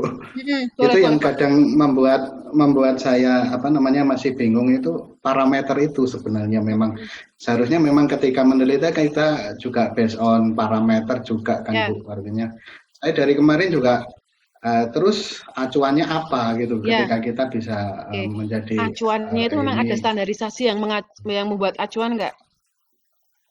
Kalau enggak, berarti Bapak menghimpun pendapat pakar, Pak. Boleh. Jadi, variabelnya itu memang sudah baku atau belum? Atau itu sudah kesepakatan? Atau, ternyata selama ini belum jelas. Kemudian Bapak menghimpun pendapat-pendapat dari pakar. Nah, nanti paling cuma kita akan mengkonfirmasi kenapa itu dianggap pakar. Bapak harus punya kriteria, dia yang sudah pernah mimpin suatu produksi sekian tahun misalkan, dia sudah pernah menghasilkan karya sekian gitu dan lain sebagainya. Boleh. Karena yang akan ditanya selalu indikatornya apa, faktornya apa. Nah, selalu yang akan ditanya itu. Karena kalau animasi itu kan orientasinya produk kan itu seni ya, Pak. Angel yang biji. Ya betul. Jadi relatif. Ya nek aku kan dulu animasi anone make up rapi banget gitu. Nah, kalau ini Pak, Battle of Surabaya itu kan penghargaannya banyak sekali. Ya. Oke. Ternyata saya tahu ternyata di setiap perlombaan itu yang dilombakan itu kan tekniknya katanya. Dan tekniknya yang dilombakan itu memang tekniknya. Kenapa kok Bapak nggak berangkatnya dari tekniknya itu, Pak? Jadi orientasinya bukan melihat itu sebagai sebuah produk jadi, tetapi di belakang layar itu ada teknologi apa aja toh, Pak? Iya, iya. Nah, Bu, Pak. Ya, selama ini memang kebetulan saya di bagian praproduksi, Bu. Jadi ya utak-atik soal masalah cerita itu, jadi naskah dan sebagainya. Jadi kalau kemarin kalau yang teman-teman yang lain itu kan di bagian teknis produksi gitu kan. Nah, jadi kalau Bapak mau mengukur kualitas gimana, Pak? Kalau Bapak mau kalau Bapak ranahnya diminta untuk bisa menilai suatu kualitas hasil tahapan sebelumnya enggak?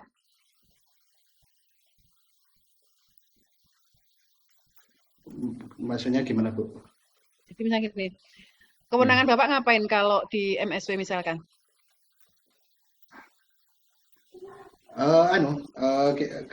Supervisi untuk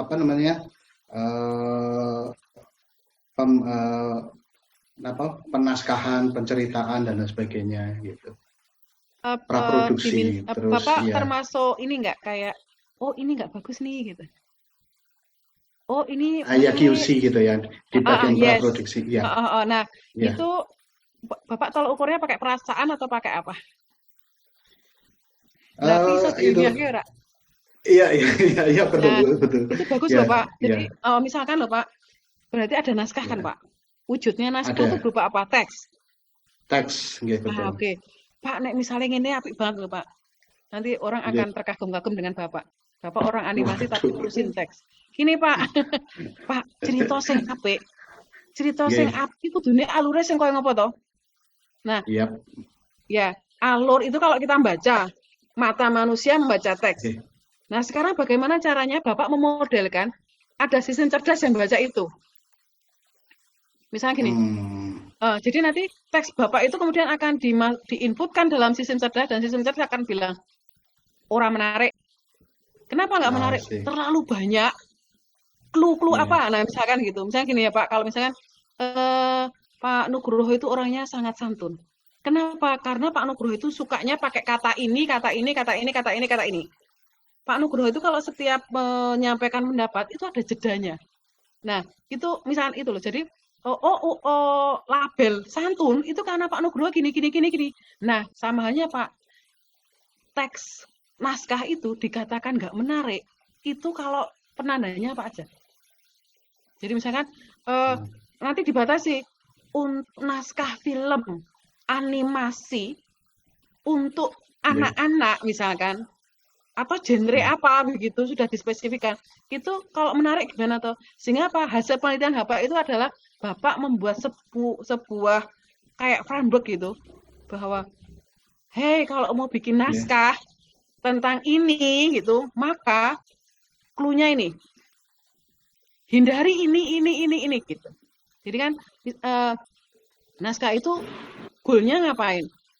Kalau harusnya anak jadi terinspirasi, tapi kok jadi anak jadi emosian, nah itu kan berarti naskahnya elek toh Pak. Nah itu bagus loh Pak. Itu namanya pemrosesan bahasa alami. Jadi bahasa alami si teks tadi. Nah itu aja Pak. Itu. Ya Bu, nanti. Mas ya. Ya jadi wih kayak gini loh Pak, kalau saya analogikan, misalkan apa Pak, clickbait ya. Clickbait itu misalkan. Clickbait ya betul. Lah antara judul karo istilah nyambung. Nah itu Pak, goalnya kayak gitu. Tapi itu ranahnya di naskah Pak. Itu bagus itu. Atau sampai ke, kok penokoh aneh-aneh ya. Emosi kayak gini kok disuruh main ke tokoh anak kecil, itu kan nggak nyambung. Nah, Bapak itu bagus kalau bisa merekomendasikan by sistem Pak. Bapak kan nggak mungkin bilang, Pak jelek ya Pak naskah yang jenengan tulis, Bapak bisa dasarnya opo. Iya Pak itu. Nah nanti siapa yang akan menjustifikasi pelabelan itu? Yang akan menjustifikasi pelabelan itu adalah psikolog Pak. Ya. Ya. Ya. Apa itu Pak? Jadi kecuali yang MSW itu harus Betop Surabaya misalkan, harus Aji Saka gitu misalkan. Jadi misalkan Bapak nggak usah banyak-banyak Pak. Bapak satu film itu di satu episode misalkan, khususan untuk penokohan siapa gitu asal misalkan. Nah itu bagus Bapak. Oh ini nggak pas gitu. Untuk karakter anak kecil kok sedewasa ini tua banget gitu misalkan ya. Nah gitu. Nah misalkan Bapak spesifikan. Ibu, baik Bu. Istilahnya diukur gitu, nggih. Terima kasih Bu. Iya. Iya Bu. Saya mau bertanya. Bolehkah Ibu foto? Ini foto saya Bu. Saya baik-baik, mahasiswa baik-baik mau bertanya. Saya tahu. Selamat sore Bu. Koyo film bajak laut kan lho apa? Jack Sparrow. Saya jadi cumi-cuminya ya Bu ya.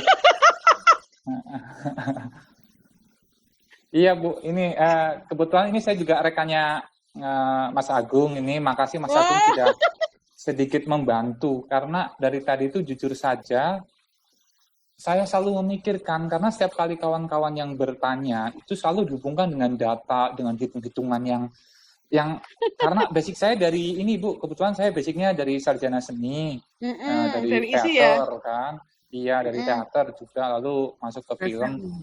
Jadi saya baru tahu kalau ternyata kita di MTI ini juga bisa meneliti tentang kayak karakteristik dalam salah satu tokoh misalkan. Menurut saya itu menarik. Jadi saya jadi tidak semakin merasa kerdil gitu loh Bu. Tadi di awal-awal itu saya merasa bingung Bu, hitung-hitungan si statistika apa dalam hati saya. Jadi berterima kasih kepada Pak Agung gitu ya. Iya, ini makasih sekali ya Pak Agung ya. Nah, nah ini saya juga ada yang mau sedikit saya ceritakan ya Bu ya, karena selama ini kan saya bergerak dalam dunia animasi dan saya tahu kecenderungan beberapa perusahaan film itu kan memakai style-style seperti manga Jepang kan gitu ya, kayak anime itu. Jadi seolah-olah kalau untuk film animasi yang laku adalah arahnya model-model seperti itu gitu kan. Kalau saya lihat dalam dunia animasi itu kan internasional itu kan ada beberapa ciri yang kentara, misalkan stylenya Disney begitu, stylenya manga juga begitu. Nah, dalam hal ini saya memang sedang mencoba membuat sebuah film panjang animasi yang semoga nanti bisa terlaksana gitu Bu. Itu saya akan mencoba membuat karakter dalam bentuk yang baru ini Bu. Artinya saya ingin mencoba bahwa Indonesia juga bisa menciptakan sebuah karakter di mana mungkin secara eksotismenya akan kuat gitu. Nah, apakah itu bisa jadikan semacam referensi untuk dijadikan tesis, Bu? Misalnya saya ingin membandingkan temuan-temuan bahwa animasi dalam manga begini, dalam dalam Hollywood begini, dan lalu imbasnya apa dengan saya menciptakan bentuk seperti ini gitu, apa itu bisa atau tidak ya Bu ya? Ya, sekarang Terima saya kasih, Bu. mau oke. Sebenarnya ini idealismenya tinggi. Jadi nggak apa-apa karena baru semester 1 ya, memang harus ideal. Tetapi nanti kita harus realistis. Itu butuh waktu berapa lama? Pertama, kan sepertinya kalau misalkan yang akan dinilaikan adalah filmnya, berarti butuh waktu, Pak. Oke. Ini Bu, Kalau misalkan kalau dicuplik untuk dari kalau ya, Bu, komponen dari jadi film itu masih bisa dipilah-pilah lagi. oh gitu ya Bu. Oke, jadi kalau misalkan kalau dari kan elemennya salah satu misalnya musik misalnya kalau kayak Brahma Sandi itu ya musik gitu. Bisa nggak deteksi itu apa namanya kalau di musik itu ada apa Pak yang sekian bar kalau sama maka akan kena hak cipta dan Birama ya Bu ya. Nah itu misalkan Birama. Nah misalkan yang ngurusin musik atau misalkan komposisi misalnya itu genrenya untuk apa Pak? Nah bisa nggak menemukan komposisi yang bagus?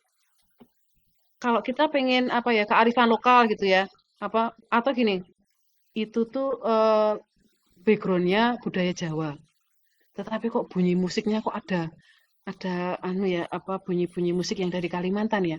Nah misalkan itu, nah tapi jangan mengandalkan indera pendengaran manusia loh, karena kalau misalkan kan harus objektif.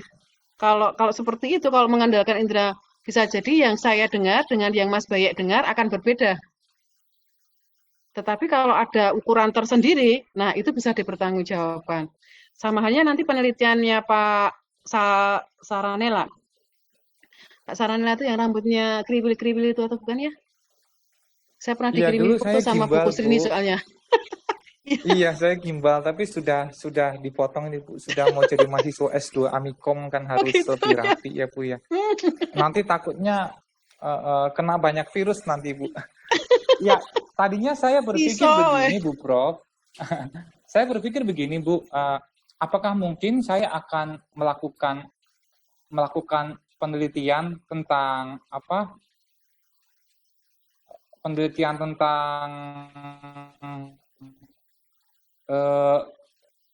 karakter desainnya gitu Bu. Jadi saya lebih akan fokus pada penciptaan karakternya untuk merumuskan tentang itu Bu. Misalkan bentuk seperti apa yang kira-kira cocok gitu. Itu masih terlalu besar atau? Ya, sudah skupnya sudah sempit Pak.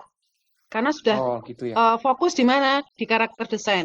Sudah cocok atau belum? Nah, penelitian Bapak itu kan nanti akhirnya akan jawab cocok atau enggak kan? Iya. Siapa yang akan menjustifikasi, Pak? Oh, itu ya. Yes, nah, itu penelitian Bapak itu. Nanti, jadi kalau Bapak ditanya, penelitiannya kapan selesai? Kalau sudah bisa mendapatkan justifikasi bahwa, jadi goalnya bukan karakternya, goalnya adalah ada feedback terkait dengan karakter yang Bapak buat. Oh, oke. akan bagus lagi kalau gini Pak. Bahkan ya, sudah ada karakter yang dibuat oleh kreator lain dibandingkan. Terus Bapak ngusulin karakter baru. Nah, gitu. nanti Ya. itu salah satu pendekatan. Jadi nanti misalkan Pak, Bapak itu dikatakan penelitiannya berhasil kalau apa? Kalau sudah mendapatkan justifikasi bahwa karakter Bapak tuh lebih begini, lebih begini, lebih begini. Tapi syukur-syukur Pak, syukur-syukur justifikasinya tidak hanya dari pakar. Supaya apa? Kan harapannya Pak, kalau bidang animasi itu kan kepakaran itu ada di kepalanya orang yang ahli-ahli itu kan. Nah, sebagai orang informatika, besar harapannya bapak-bapak yang dari MSP itu kemudian mengkuantitatifkan Pak. Jadi kalau misalkan nanti akan siapa yang akan memanfaatkan? Oh, yang akan memanfaatkan adalah di bagian ini. Nah, dia tinggal menerapkan apa yang sudah Bapak ukuran-ukuran yang sudah Bapak tetapkan. Nah, goalnya itu harapannya itu. Karena kalau justifikasinya masih di sisi manusianya, ya berarti penelitiannya keren, hebat, tetapi masih mengandalkan orang yang ilmunya melekat di dia gitu. Kalau dia udah nggak ada, terus mau nanya sama siapa lagi? Iya. Ya. Iya, Bu. Jadi tolnya nggak harus jadi, Pak. Tetapi Bapak bisa memprototipkan tol. Oke, siap. Yes. Iya. Terima kasih ya, Bu ya. Aku penasaran loh, Pak. Kamu yang mana tuh, Pak? Aku tak pendelengi nganggo fotomu kuwi. Sama ini Pak, misalkan Bapak karakternya dispesifikkan lagi. Karakter usia berapa? Gendernya apa? Berat badannya berapa? Ada kondisi fisik bawaan enggak misalkan. Bagus itu Pak. Jadi lebih spesifik lagi sehingga kalau butuh karakter yang begini, pakailah karakternya Pak Saranilah. Oke. Siap, Bu. Yes. Oke, matur nuwun. Buka sih kamerane. Saya malu, Bu. Wow, lah malu, Bu. Saya malu itu nanti saya dibully sama Mas Agung ini. Mas Agung itu suka bully saya soalnya. Masalahnya jadi patah hati. Oh, si Sona aku jenengan takon ora tak wangsuli lho. Masalahnya belum mandi itu, Bu. Dulu, Bu, yang ganteng. Itu belum mandi itu, Bu. Paling rebahan. Masalahnya belum mandi itu. Kan saya sudah dibully, Bu, ini. Sebenarnya nggak boleh loh ini Mas Agung ini. Bukan membuli loh. Bener, saya ngajar semester kemarin itu saya disambi nyopir. Nyopirnya nggak nyopir motor, nggak nyopir mobil, tapi nyopir motor. Jadi dia sampai halu-halu gitu. Terus saya juga disambi bapak-bapak nyuci baju. Jadi ketika saya, halo Pak Ivan, aktifkan kameranya. Bentar Prof, sambil ucek-ucek gitu. Ada yang disambi jaga warung karena ibunya baru pergi. Aduh, jadi kok aku jadi kayak nemenin dia beraktivitas gitu. Jadi suaraku ini. Kalau saya ini Bu Prof, saya ini disambi ikhtiar, Bu. Saya disambi ikhtiar biar nanti ikhtiarmu apa, Pak? dapat ilham untuk membuat tesis, Bu. Dari kemarin saya nggak bisa tidur karena begitu, Bu. Des, saya itu tidak membuli kamu, hanya memberi masukan yang baik, gitu loh, Des. Ya. Mas Agung kejam, sudah Ya ini hiburan. Ojo sepanang toh Pak, aku cepet tua. Ya. Ada lagi yang lain? Prof. Ya. Siapa duluan? Ya udah, saya duluan. Agung Susanto, Agung Yulianto. Saya duluan, Dok, Bu. Kan tadi kan dari data dari sistem sudah, Bitu animasi sudah. Nah, selanjutnya untuk dari bidang robotik, untuk contoh tesisnya itu seperti apa, Bu? Oke. Kalau robotik, salah satunya terkait dengan sensor ya? Iya, Bu. Nanti saya share. Ini mirip sama, jadi dulu ada bimbingan saya itu menang, Mas Baye? Geblin. Geblin itu yang Geblin itu ya, sepatu dinggo sensor. Dinggo teman-teman yang ada kendala penglihatan ya. Tunanetra ya. Oke, iya. Itu kan kebetulan dia menang di jadi apa? Publikasi tesis apa? Dulu ketika dibuat kan nggak peduli itu, yang penting kan buat aja. Ya, dulu kan nggak peduli algoritmanya apa dan lain sebagainya. Sehingga ketika sukses itu kayak sukses kebetulan. Nah, kemudian ini apa namanya yang dipublikasikan adalah peletakan sensor yang ada di sepatu. Jadi apa namanya? Oh, toh masih jemput anak barang toh. Terus aku siapa sing nunggoni. Ya, hati-hati. Jadi ada peletakan sensor, kemudian apa halang rintang karena kalau di dunia nyata kan ada lubang, ada selokan, ada tiang listrik misalkan, ada ketika dia jalan kita tuh kan sekarang langka ya trotoar itu. Jalan ya barengan antara yang jalan kaki sama orang yang naik motor sama yang naik mobil kan barengan. Nah, itu apa namanya yang dia teliti itu akhirnya. Jadi sejauh mana si sistemnya itu bisa mengenali dengan secara lebih dini dengan jarak sekian sudah tahu bahwa di depan itu nanti akan ada apa. Nah, cuman ini di depan nanti akan ada apa, tetapi kan itu kan dinamis sekali ya. Tiba-tiba ada sepeda nyelonong gitu. Nah, itu apa tingkat kesulitannya ada di situ.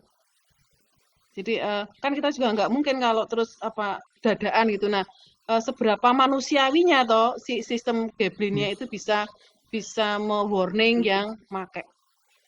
Nanti saya share, Pak. Saya sudah kumpulin. Tapi kok diwaca loh ya. Insya Allah, Bu. Nah, seandainya itu tadi kan dari segi sensor, anggap aja tadi sensor jarak. Ketika kita hanya ganti sensornya kayak image processing, ganti kamera, apakah itu boleh, Bu? Jenis sensornya beda? Boleh, Pak. Boleh aja. Boleh.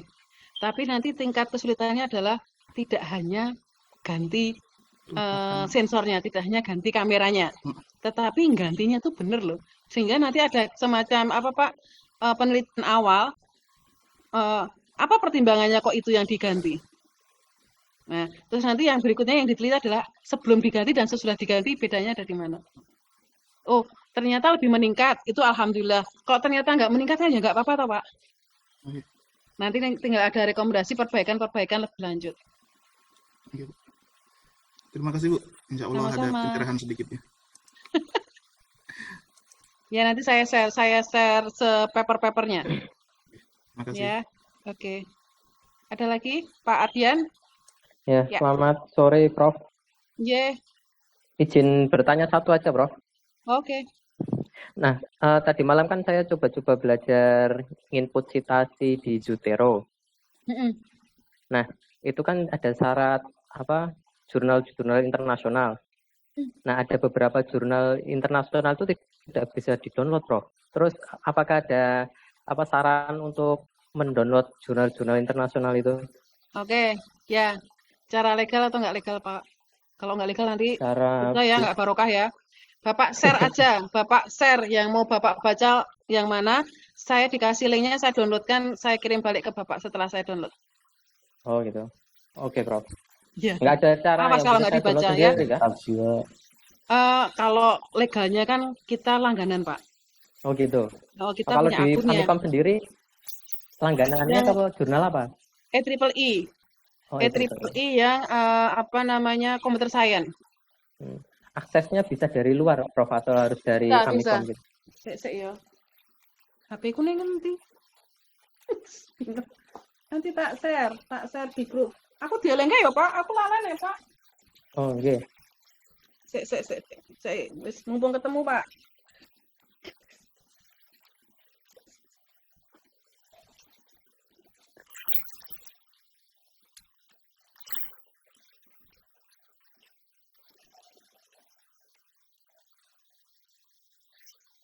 Ya.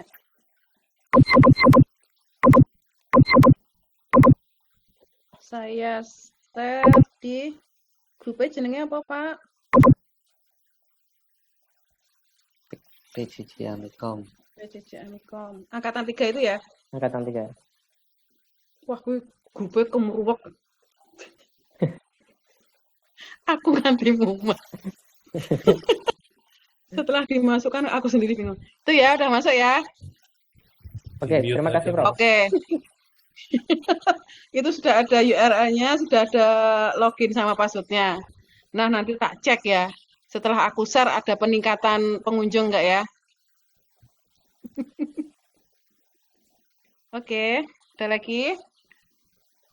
Halo Bu, saya Bu mau tanya. Oh, Nje, monggo Bu Sarah. Iya. Saya Desi. Iya. Bu, saya mau tanya, kalau contohnya dalam penelitian begitu, ada judul yang macam contohnya rancangan sistem informasi pengolahan data. Nah, yang diteliti ini apakah datanya ataukah rancangan sistemnya ataukah bagaimana Bu? Mohon petunjuk. Judulnya apa? Contohnya macam rancangan sistem informasi pengolahan data. Oke. Ya.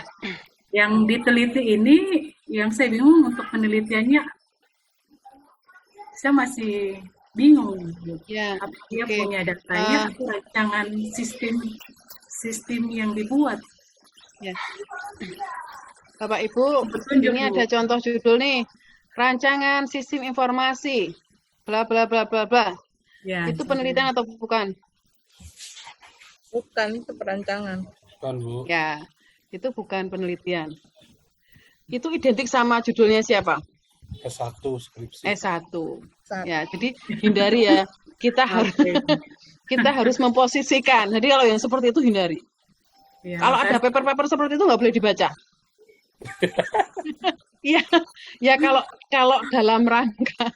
dalam rangka untuk penelitian nggak boleh dibaca. Jadi nanti Bapak Ibu itu ketika cari rujukan tesis yang boleh dibaca hanya jurnal, proceeding, sama laporan penelitian atau laporan tesis. Baca skripsi nggak boleh. Ya, jadi kalau rancangan itu kan kelihatan goalnya apa? Goalnya yaitu bikin rancang bangun sistem informasi. Oke, terima kasih Bu Desi sudah menambah nambah pancingan, yang seperti itu. Jadi, berarti judul sing apik sing koyo ngopo Bapak Ibu?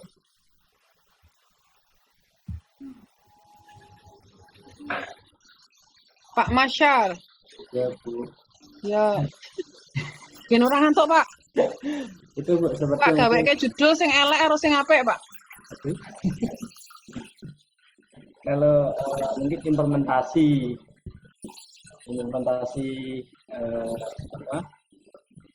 dan mungkin evaluasi juga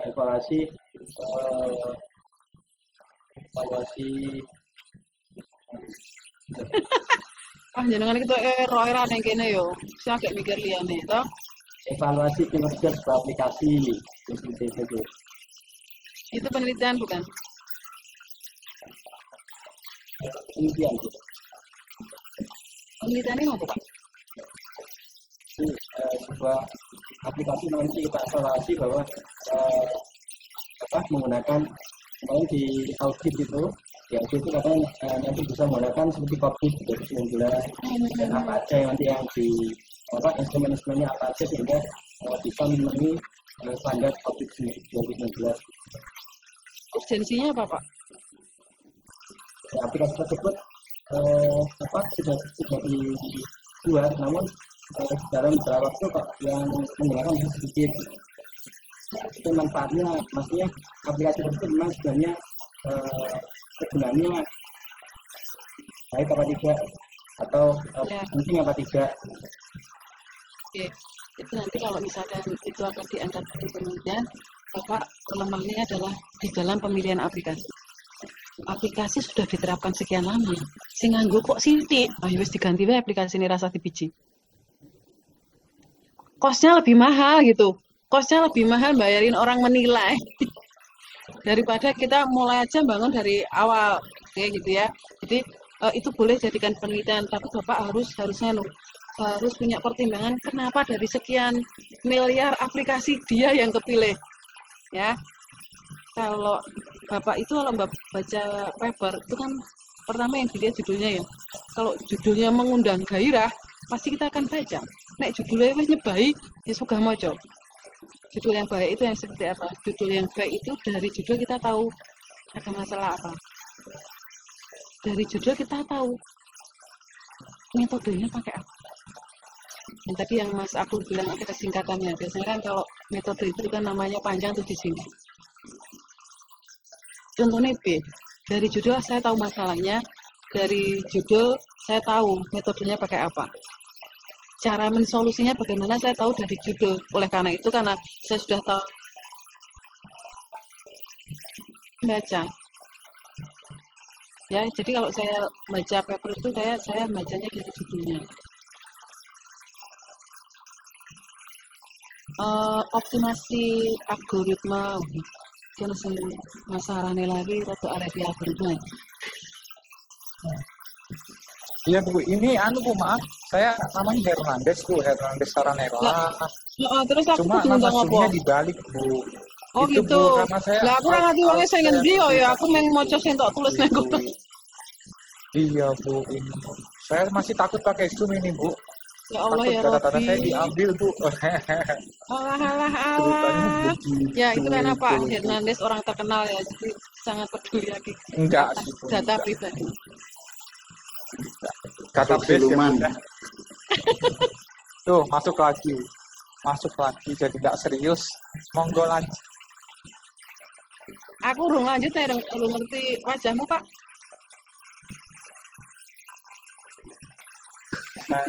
Aduh Bu, saya malu banget. Saya lagi cuci baju ini Bu. Sesuai mencurigakan ya undang-undang. Mau minta lulus nggak Pak? Ya, lulus Bu. Lulus. Ya makanya ini dibuka kayak kameranya. Siap Bu. Siap.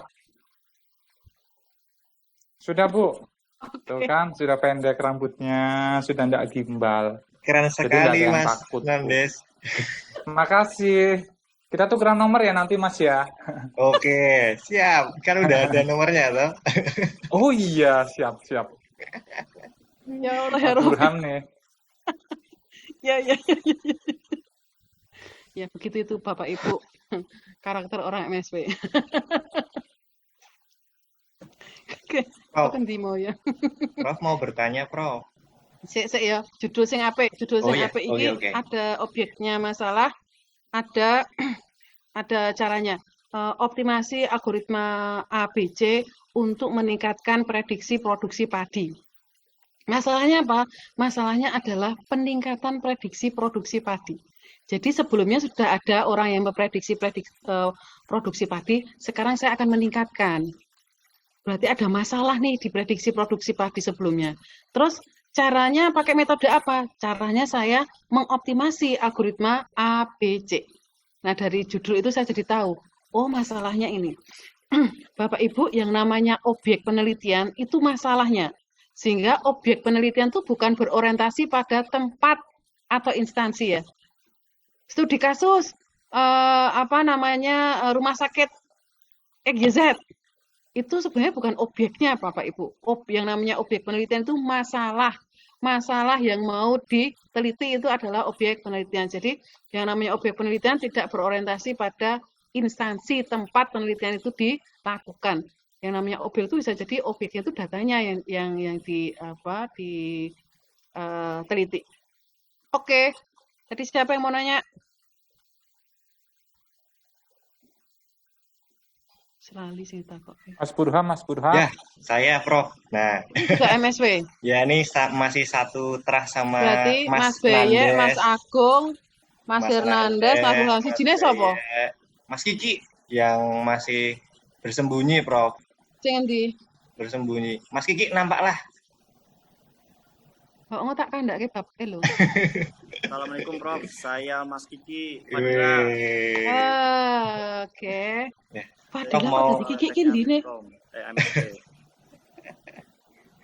Mas Fadila panggilannya Kiki. Ya Prof. Oke. Ya. Iki meng Mas Agung sing neng omah berarti bos ya. Tiane do neng kantor lho. Oke, monggo Mas Burham.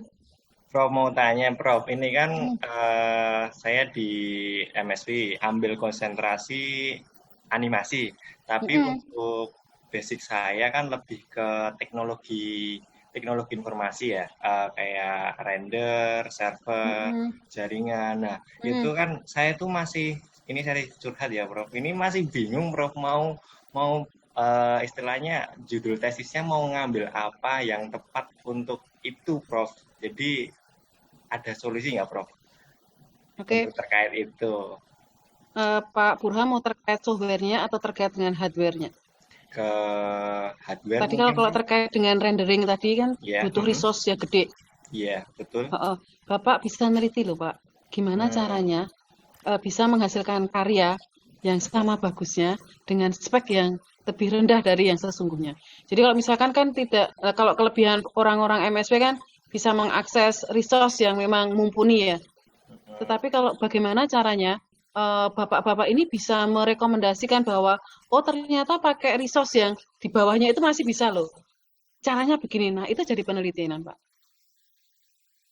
Misalkan pasti ada plus minusnya, pasti ada kualitas yang turun. Tetapi misalkan itu masih bisa ditolerir misalkan, nah itu yang diteliti, Pak. Bapak bisa nggak mengoptimasi resource yang tidak ideal, tetapi masih bisa digunakan untuk menghasilkan sesuatu itu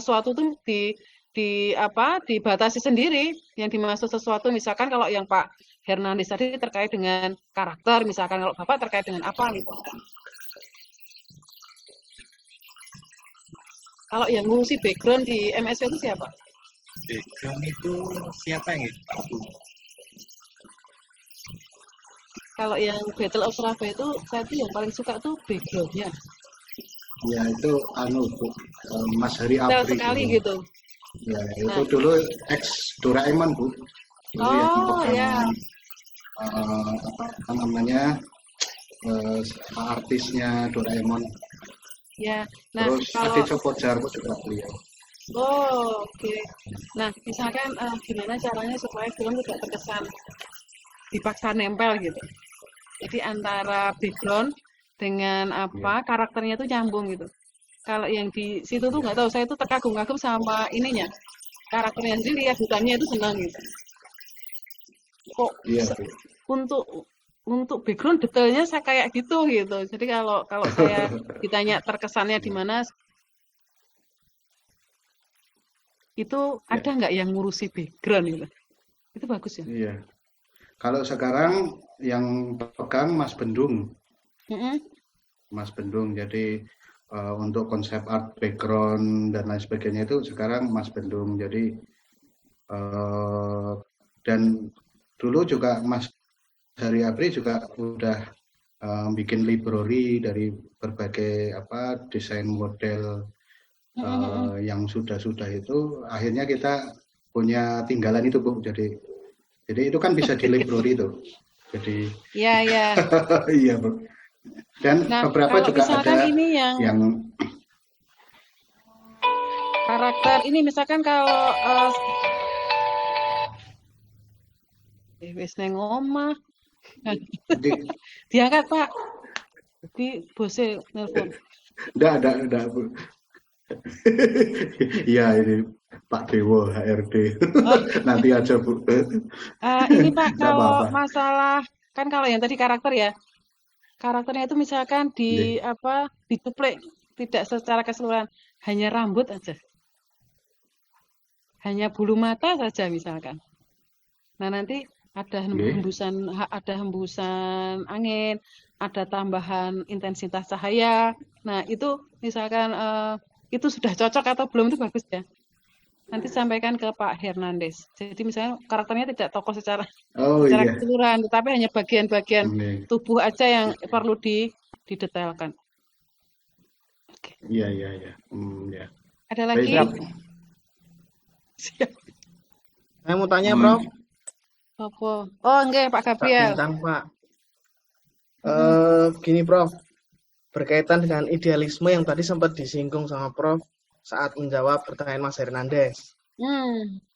Pada waktu awal interview dulu saya sempat cerita masalah ketertarikan saya dengan Scrum metodologi, Kanban metodologi, maupun metodologi pengembangan software development yang baru-baru, yang kekinian gitu. Cuman setelah saya mengerjakan tugas dari Prof, suruh baca paper-paper maupun literasi, saya melihat ini memang di sini tuh sedikit Prof ininya, literaturnya sedikit, papernya masih sedikit. Kebanyakan tentang implementasi, sedangkan kalau untuk kita disarankan atau diwajibkan untuk compare atau improve dari metodologi tersebut. Nah, pertanyaan saya, Prof, apakah saya perlu mempertahankan idealisme saya ini dengan berbagai risiko, atau saya perlu mencari beberapa alternatif lain? Karena sebenarnya ini menarik, Prof. Jangan. Jadi bisa jadi Pak Bintang tadi hanya kurang tepat aja dapat kata kunci ketika googling, Pak. Iya, Prof. Iya toh? Nanti tak bantu cariin ya.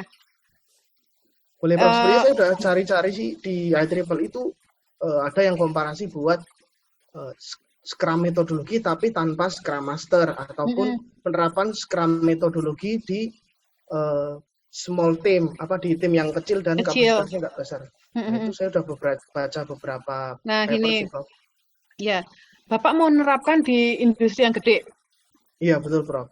Oke, ya. Kalau misalkan kayak Scrum XP gitu ya, semua keluarganya Agile kan memang untuk yang semua serba cepat, Pak. Nah, misalkan bisa jadi temuan ketika itu ternyata diterapkan dalam tim yang besar, ada beberapa hal yang perlu disesuaikan. Nah, itu kontribusi Bapak. Kalau orang bisa dengan cepat menghasilkan sesuatu, kuncinya kan satu dengan yang lain sudah tahu gayanya bekerja. Betul. Jadi misalkan Mas Bayek itu hafal banget sama programannya hasilnya Mas Rais. Jadi walaupun gayanya ngoding beda, tetapi karena sudah terbiasa, maka nggak ada masalah ketika itu diintegrasikan. Nah, tantangannya Pak Bintang itu kan justru bagaimana sebuah metodologi pengembangan perangkat lunak yang itu cocoknya buat kecil, tetapi kalau mau dibuat diterapkan untuk yang besar, buat apa? Supaya ikut cepat.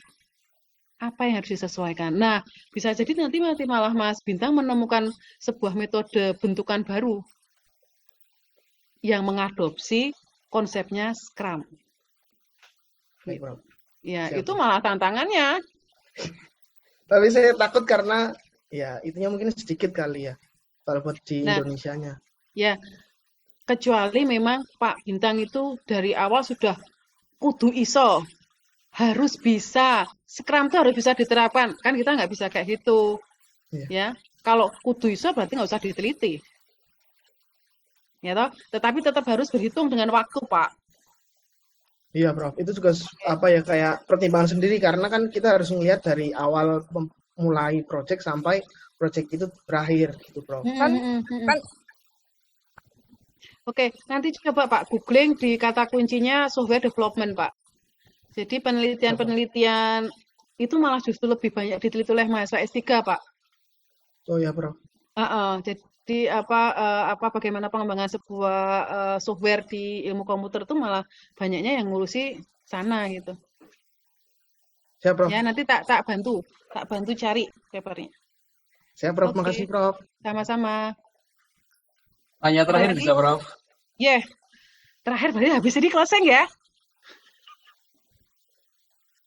Non sewu yang sekali kuliahnya jadi nggak berasa sudah jam 5. Oh iya. Ini Prof, ini saya sih ada, memang kami ada beberapa teman-teman yang saya kenal di grup ini, Prof. Tadi WA, kemudian menanyakan. Kebetulan kami kan ada latar belakang di bidang pendidikan ini, beberapa dari kami. Nah, beberapa waktu yang lalu sih pernah nih, sempat putus asa, frustasi juga waktu kita diajak untuk mengenal dengan satu software untuk lulusan karya ilmiah pakai latex pada waktu itu.